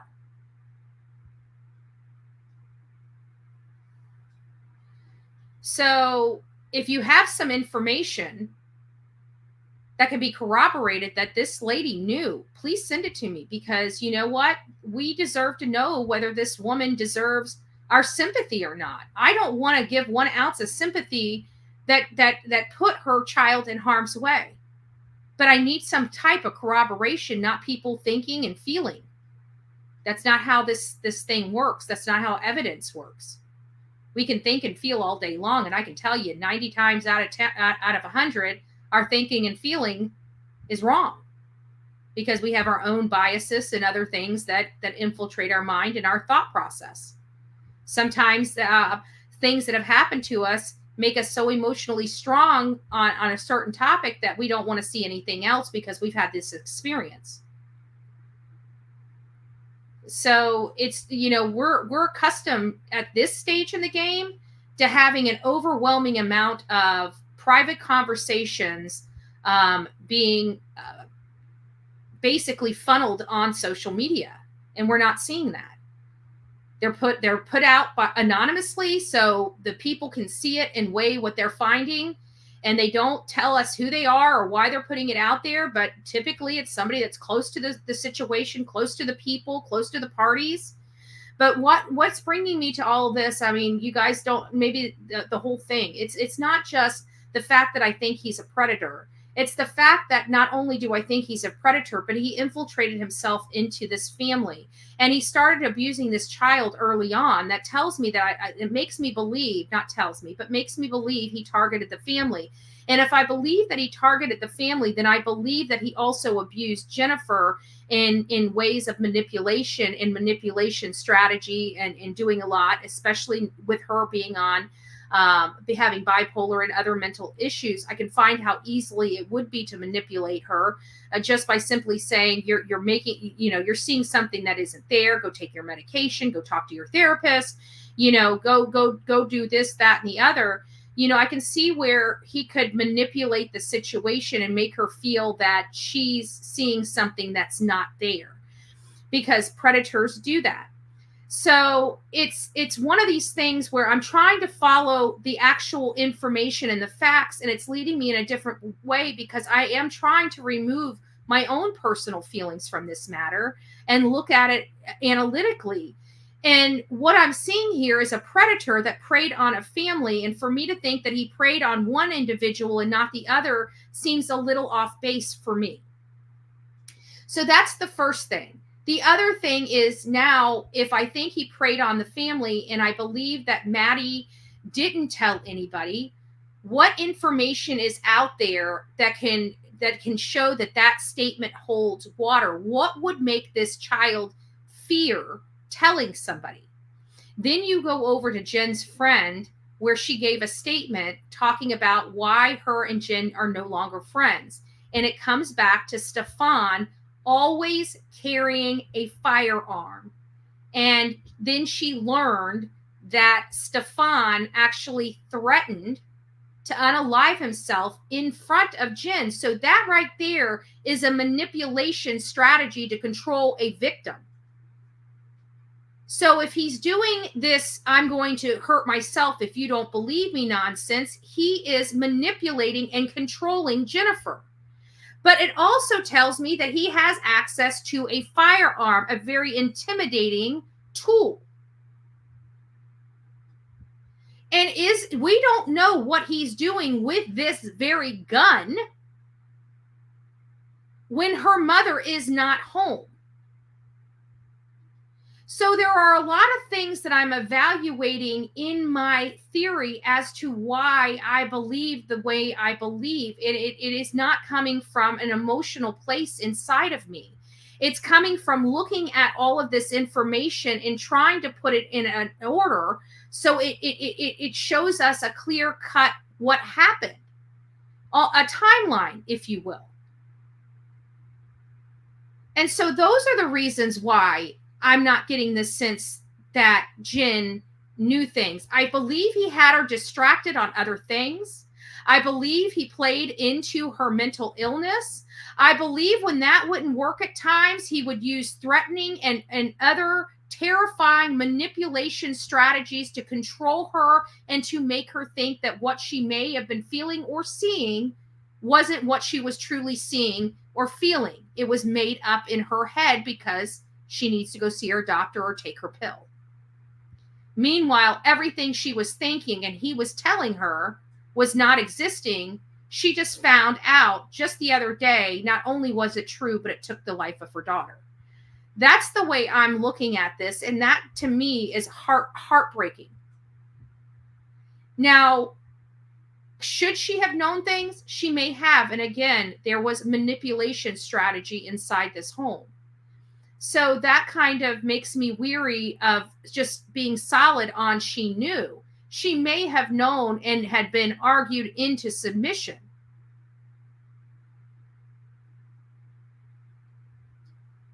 I believe at this point, and again, it could be wrong. And if it is wrong, it changes my theory in my position greatly. And that was the fact that I don't believe that Maddie told anybody about the abuse she was undergoing.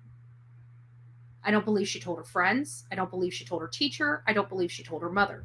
I believe she was terrified to tell anybody about what was going on, or she thought it was okay. One of the two. Because we have to remember this is a predator. He has a manipulation game. He made her being so young, 8 years old. He may have trained her that this is okay and what is normal and customary inside homes. We don't know. Maybe the reason why she didn't say anything is because she didn't know it was wrong. There are many things that could be here. But again, there are many things that it could be here. How can we identify with the information we have right now that it's one or the other? And there are so many people on the one side that I feel like it needs to be balanced by bringing this other side to the world. That there may be a real possibility, a real legitimate possibility that this lady knew absolutely nothing. There is that real possibility. And it could be probable as well. But again, we're lacking all of those details. So we are stuck with what we feel. And I'd like to feel that this mom did something to her daughter to just get along with everybody else. But I'm not seeing all of those key red flags with the mom that indicate that. And like my mom said, you know, it could have just been, we've been getting a rise in people's first crime being the most despicable crimes. We've seen multiple people that their first crime, look at Brian Koberger, never had a traffic ticket. First major crime. Well, I guess he did steal a phone. We did find out he did steal a phone. But first major crime, murder. That one guy in what was it, Massachusetts, had a beautiful home with his wife. Literally never had even a traffic ticket. And had a manhunt for him, searching for him because he killed his wife. First crime. So, I mean, it is possible. So don't think I'm not looking at that. Is it possible that she did this? That absolutely is. I'm not denying or disputing that one bit. But so many people are already on that mindset and already think that she's guilty. I just want to put in perspective some possibilities of why she wouldn't be found guilty. Because when I look at this woman, I just don't see a monster. I just don't. Everybody else does, but I don't. Maybe I'm broken. Maybe all this working and driving and traveling and court stuff and everything's just got my head so messed up. My DAR is down, right? My DAR is down. That very well maybe just me, right? Maybe it's not everybody else. Maybe it's just me, right? I don't know. I just, maybe in this whole thing, maybe subconsciously, I'm just hopeful for a better outcome. I'm saying maybe I'm just hopeful for a better outcome. This is Betty. You didn't stay on the phone. What? Did you not want to speak? You were getting the real deal here. We were getting the real deal here. The Dorman case, Dad never had a problem. There, perfect example. Until he did. This is Betty. Hey, Betty, let me mute you on my computer. Sorry, I dropped my phone a while ago. Oh, that's okay. Listen, I agree with you, and here's the reason. This happened to me, and this was many, many years ago. I had just turned 17 when I told my mother. She had no idea at all. She confronted him. He admitted it. Very, very, very long story. I left home. I am way, way, way up. This happened over 50 years ago. I've mentored young girls, but that man held a gun to our head and threatened us. When I seen the mother do the interview, my first thoughts were, she's scared to death of him. As soon as he walked into the room, right behind her, you could see her tense up. Mm-hmm. I mean, it was like reliving everything. And people need to quit coming at the mother like this here. Let this one play out. I've got mixed feelings about this here, but I don't know. There's a good chance that the mother didn't know. This is just crazy. Yeah. I am mixed with it. I don't think the mother knew, but then again, popular opinion, and I just hated that a child was lost. I know. That's the sad part about all of this, is that nobody could help her. And, maybe if somebody would have just, spoke to her. I feel like sometimes our schools are so focused on the stranger danger that they forget to advise the children of the dangers in their own home. Exactly. And it happens every single day. It happens, and people talking about Jesus and the devil and stuff, and I'm to the point, I don't care who comes first, aliens or Jesus. I'm ready to get off this planet. People have lost their freaking mind. They have. I do everything to protect my granddaughter. I did everything to protect my daughter. I mean, my husband's the one that taught me how to shoot and be proficient. We open carry. We're ready to protect our own. Mm-hmm. Just no. But I do, in my heart, feel that I feel for this mother. She lost the child. Yeah. I think she was scared to death. Now, whether she knew or not, or whether she found out right then when it happened, and she went to putting a lot of things together. But my mother didn't know. Like I said, my stepdad, he was a mean man, and he threatened all the time with a gun, and I get it. I had just turned 17 when I told my mother. I was fed up. I had a nervous breakdown at school and told my coaches. Mm-hmm. And from the coaches straight to my mother, and from my mother to the Texas Rangers. Yeah. Wasn't playing no game. Which, did anything happen to him? No. I mean, this was 50 years ago. You couldn't prove anything back then. Right. So let me ask you this: how long before you finally had your break and told your mom? How long had the abuse been occurring, or when did it start? I guess is the better. When I was 11 years old, when I got my period. Wow. Like, that's when you're considered a woman. Gotcha. That's it. That was back then. That's exactly when it started. Period. Gotcha. So you were still very young. You were a young girl. So it was still many years before you finally did let your mom know. Yeah, because it was a constant daily threat. It was scary. Wow. So, It just makes my heart, because no matter either way you look at this, whether she was so threatened that she didn't tell her mom and had to look at her mom every day wanting to tell her, to her mom knowing no matter how you look at it, that poor little girl just suffered. I did everything I could. I was in every extracurricular activity, every school function, everything, to stay away from home. But you still have to come home. You still have to come home. So until I didn't, and when everything came out, I didn't have to, you know, in our state, you can leave home and you're considered an adult at that age. And I was back then. He couldn't force me to come back home. She couldn't, nothing. I was free. Now, don't get me wrong, it was years of counseling, but, and I'm good now, but man, in this day and age, Yeah. So yeah, I do believe that the mother didn't know. I think she found out when this happened, too late.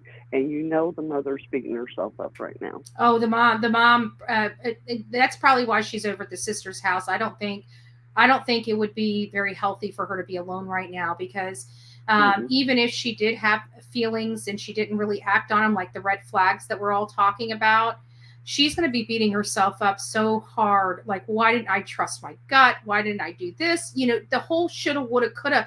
And you know what? Some people believe that she should have to go through that for not knowing, or, you know, in a lot of people's minds, they believe there's no way this lady didn't know, you know, so they think of her as a monster. Well, you know, and if they've got that mindset already, nothing's going to change their mind. Nothing is going to change their mind. Yeah. So, yeah. And that's okay. Everybody, you know, everybody can have their own opinion. I pray I'm right and the mother didn't know, but that's not going to change anything. Maddie's gone.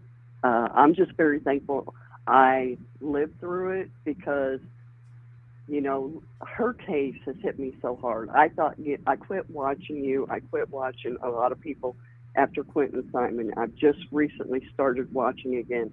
This one here will make me stop watching again. It hit too close to home. This one did. Yeah. These kids, and we had one not far from our house, Audrey Cunningham. I mean, she's not that far from us, and that one there just tore me up. But that guy was a freaking monster. He was a monster. He should have been in jail. They had they had an opportunity to really put him behind jail and take this monster off the streets, and they chose not to. I think my personal opinion is going to show my age. Bring back public hangings, and when they're caught like this here, hang their ass from the tallest tree. Showing your age. I'm 44 years old, and I've said that I don't know how many times. I got so much backlash from my channel for saying that, but you know what? I'm a little more barbaric when it comes to people getting murdered. I feel like if you take somebody out in a certain way, you should have to go out that certain way. Yep. Well, yeah. Eye for an eye. But bring back public hangings. This will stop this shit. And these little thugs out here doing this stuff. Oh my gosh. I'm over today's society. Today we got rotten children. That's why everybody's like, why do you have anything to do with the school board? You don't even have any children in the school system. And it's like, because I've got to deal with the assholes they create. Yes, exactly. Yeah, and I don't know what to do. Everything changed. I don't know. I can see the change starting about 25 years ago in the schools and with the laws and stuff that were put into place. And I don't know how to get them under control now, but things need to change. Well, it's because we got social warriors instead of teachers. That's the first problem. Yes. I've got a granddaughter that I homeschool. But in this state, a lot of that crap ain't going to go on in the schools here. But she is homeschooled, and she's homeschooled for a reason. You're not safe to go to church.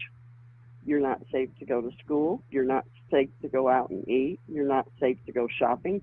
They kill you just for the, I'm telling you, I think sometimes they kill just for the fun of it. Wherever they want to go, nothing is sacred. Nothing is safe anymore. We watch people on YouTube all the time try to destroy people just because they don't like them. Of course, we live in a sickening and disgusting environment right now. Yes. I mean, everybody wants to destroy one another. I mean, that's all they see. If they don't like somebody, they're taught to destroy. Well, my problem at my age is when I go out in public, I won't keep my mouth shut. I'll tell it like it is. I'll continue to do the same. Well, I appreciate you letting me call in, and because I do agree with you. I don't think the mother knew, but that's coming from my perspective. Yeah. That's coming from a whole different side. Exactly. And we're going to find out whether she did. But I, to be honest with you, I will be outraged when I find out for sure. There's just a piece in me that I just can't go scorch earth on this woman. You know, everybody knows me. When I feel passionate about something, I'll do whatever it takes. But this one is just, there's just something inside of me, a big old red stop sign. It's like, pump the brakes, pump the brakes. And when I start feeling those gut instincts, I pump the brakes. Yeah, exactly. Well, I appreciate it. I'm going to watch this through to the end. I don't know if I can handle another. Well, we're closing up after your call anyway, so we're good. And God bless you for calling in and sharing your experience. I know it had to be difficult, but we do appreciate you giving us at least another perspective. Okay, I appreciate it. Thank you. God bless. All right, guys, that was the end of our calls. And I'm glad that we got to hear from that particular caller. And God bless that person for what they've gone through, and all the survivors of this type of crime and any type of crime. You know, we don't want our females ever being injured or ever being injured because they're a female. This type of crime is happening all too much in our society. We have created a normalcy around sex and sex objects and sex topics. You see it even infiltrating in our schools, where we're not arguing about what type of math to teach our children. We're talking about what type of sex education to teach our children. I find it appalling. I find it sickening. I think the schools need to stay out of the topic in general. But in a case like this, the double-edged sword is, you know, if the sex education, why wasn't Maddie comfortable enough to talk to people? And at the age of 13, how did she not know the differences between good touch and bad touch? And why wasn't there any type of school function that gave her a way to reach out to a counselor or somebody else if she was experiencing this abuse? Let's not forget, our children are being taught at very young ages about sexual identity, but not abuse. We need to get back to educating our children. We need to get back to talking when we talk about any type of topics related to sexual orientation or anything like that. It's very clinical. We talk about sexual organs, and we talk about good touch and bad touch. Any of the other bullshit that the schools want to bring in to confuse our children needs to be out. I don't know why this happened in a Florida school system. With all of the resources that we fight for here in our state, I know a lot of people, this is just sad, and it makes me wonder. I'm not trying to put the blame. If mom is responsible, she needs to be held accountable. I will never say anything other than that. But I also have to think that this child was 13 years old. This child has already gone through some type of sexual education in the state of Florida. How is this child not open or comfortable enough to be able to speak to our teachers in the environment that we have currently? Those are questions that I have, unrelated to the parents or the other family members and friends in this girl's life, just the school and the school alone, which had this child a lot of the time. So why wasn't there a safe space for this child to go speak to somebody? We need to ask those questions. Not that the school has done anything wrong. I want to make sure that that's clarified. I don't think anybody ever anticipates something like this happening with one of their students, but in today's society, we have to start thinking that this is happening a lot more than we would like to acknowledge or believe. This was in Florida, we have another case in Utah of a mom and a stepfather willfully engaging, so much so that the child had to run away from home to get help. It's upsetting.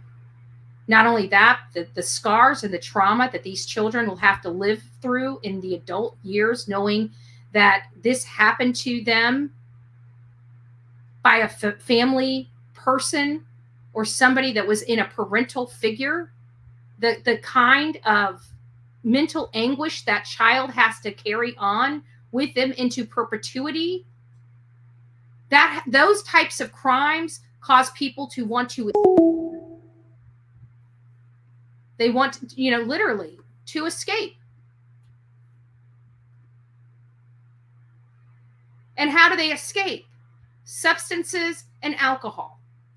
So now these people are being bred to be addicts and alcoholics and all of the problems that come along with that. All because of this sick and twisted activity that happened, that this child was not at fault at, that was perpetrated upon this child by somebody they trusted and loved. It's horrific. Yes, Jules, that Utah case is horrific. And I wish Utah had laws like we do. I also found out Missouri, I think it's Missouri. Missouri is getting a law like Florida. It's going to be a death penalty, a capital case for certain crimes against children. And that's the way it should be in every state. Our children aren't for sale. Our children aren't slabs of meat. They're our children. They're our future. They're our next generation. And I don't want our children all abused and effed up by the time they have to get in the positions that they need to get in to run this country, to take the next generation on in this crazy world. Anyways, guys, thanks for being here with me. God bless each and every one of you. Hold your family close. This is the time. Look at all these beautiful faces on my screens. All too young to be gone. All entirely too young to be gone. Layla Santinello, entirely too young. Holland Snap. YouTube, we need to start pushing for any information in the Holland Snap case. I'm going to be working on trying to pull some information on that case. And as a matter of fact, before we do go out, let me go ahead and put something up on the screen here. Give me just a second. Give me just a second. I think it's, where is it? I think it's this one right here. Yes, this is the one. We'll take about 7 or 8 minutes to hear about, hopefully you guys can hear it. It's a toss of the coin whether you're going to hear this or not. So we'll do our best, okay? We'll do our best. Let me take the phones off. Don't forget to hit the thumbs up button on your way out, guys. We're trying to build up both channels and trying to make them hit the algorithm after being falsely chained. Give me a second. Okay, hopefully this is... Okay. Hey, friends. Okay. All right, I think we got it. If you guys can't hear it, I'll be right back. Let me know immediately if you guys do not hear her.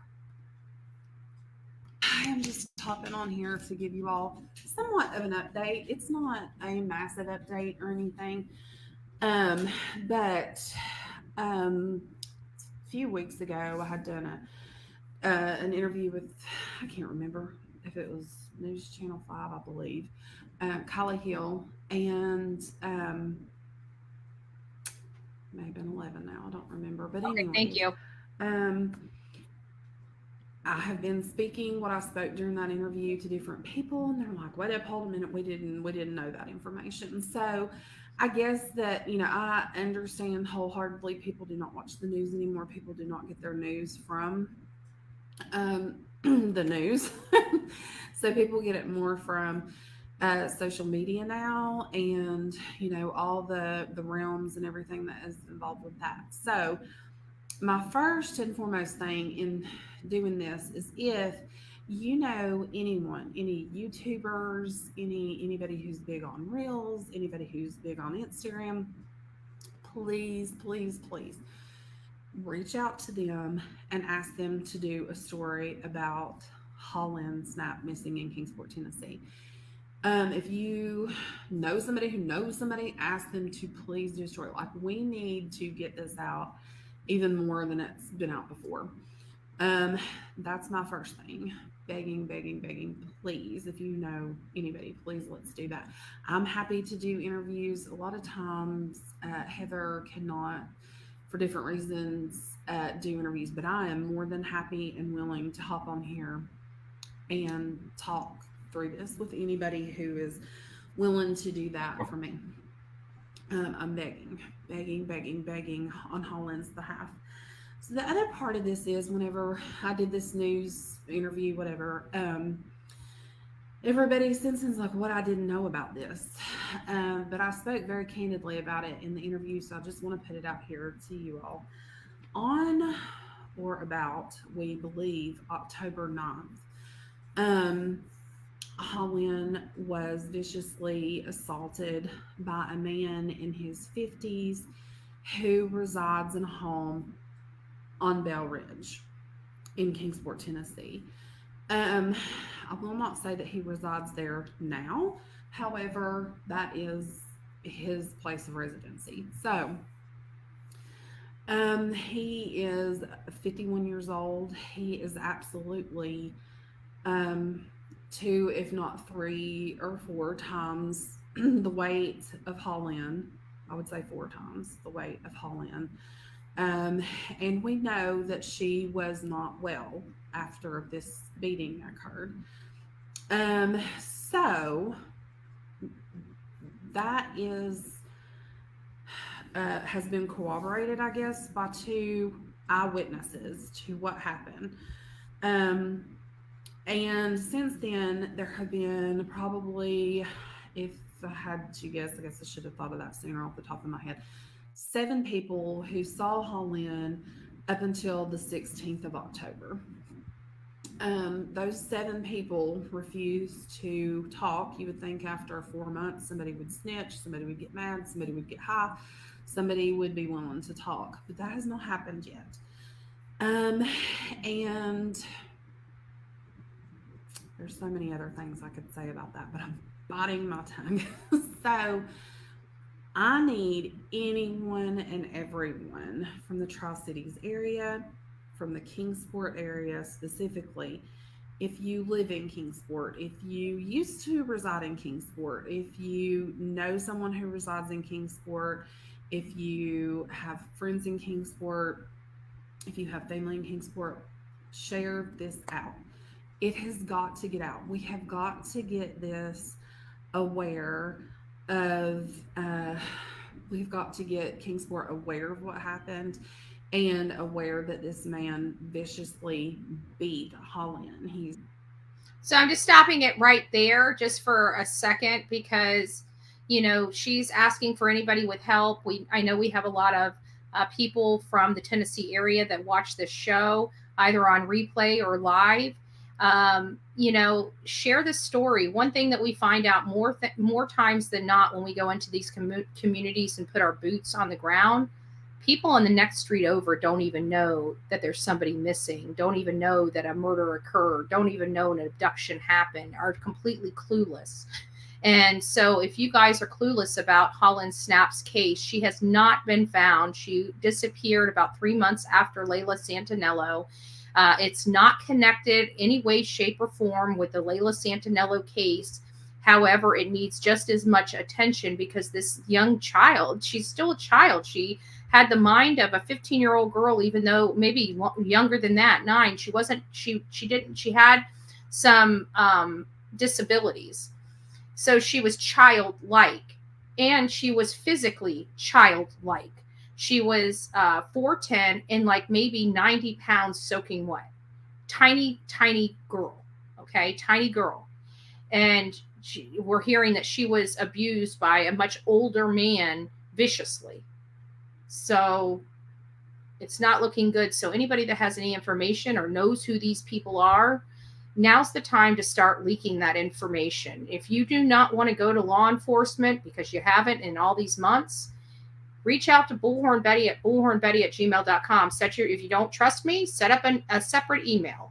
Funnel some information. If you'd like to talk to me, I'll keep you confidential. I just want to make sure that if there's information out there that could lead to the whereabouts of where Holland may be, we would like to help this family out as much as possible. Or you can reach out to Leslie directly and give her the lead. Or if you're more confident, reach out to law enforcement and provide a lead anonymously. And you can do that through 1-800-TBI-FIND. 1-800-TBI-FIND allows you to provide any type of lead anonymously. So please just get the leads rolling in. This mother is crying and begging for the community's help.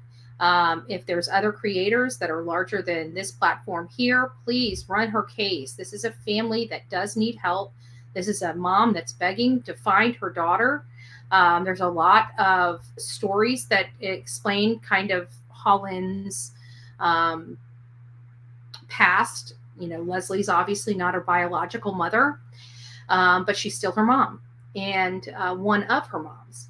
So it is just a situation that we just need to help out as much as possible. So God bless anybody willing to help out. And God bless this family. And let's say a prayer for Holland and her family and friends that are missing her right now. All right, guys, that's the end of the show. Have an amazing day. And God bless each and every one of you. And don't forget to hit that like on your way out. I love you bunches. See you soon. Don't forget, sub up to all the channels, because later today I'll be live on the main channel. And later today I'll be live on this channel. Not for too long. It's not going to be a 2-hour live. They're usually just a few moments talking about a case, talking about some new information that I updated. You don't want to miss them. So sub up to both accounts. Love you. Bye.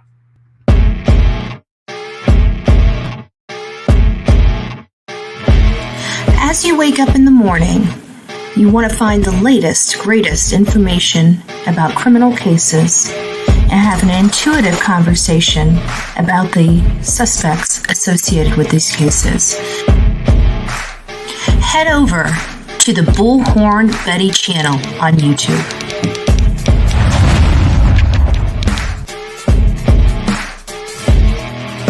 Get breaking news right here on the Bullhorn Betty channel. Welcome to the Bullhorn Betty Coffee Club. Enjoy your stay and enjoy your day.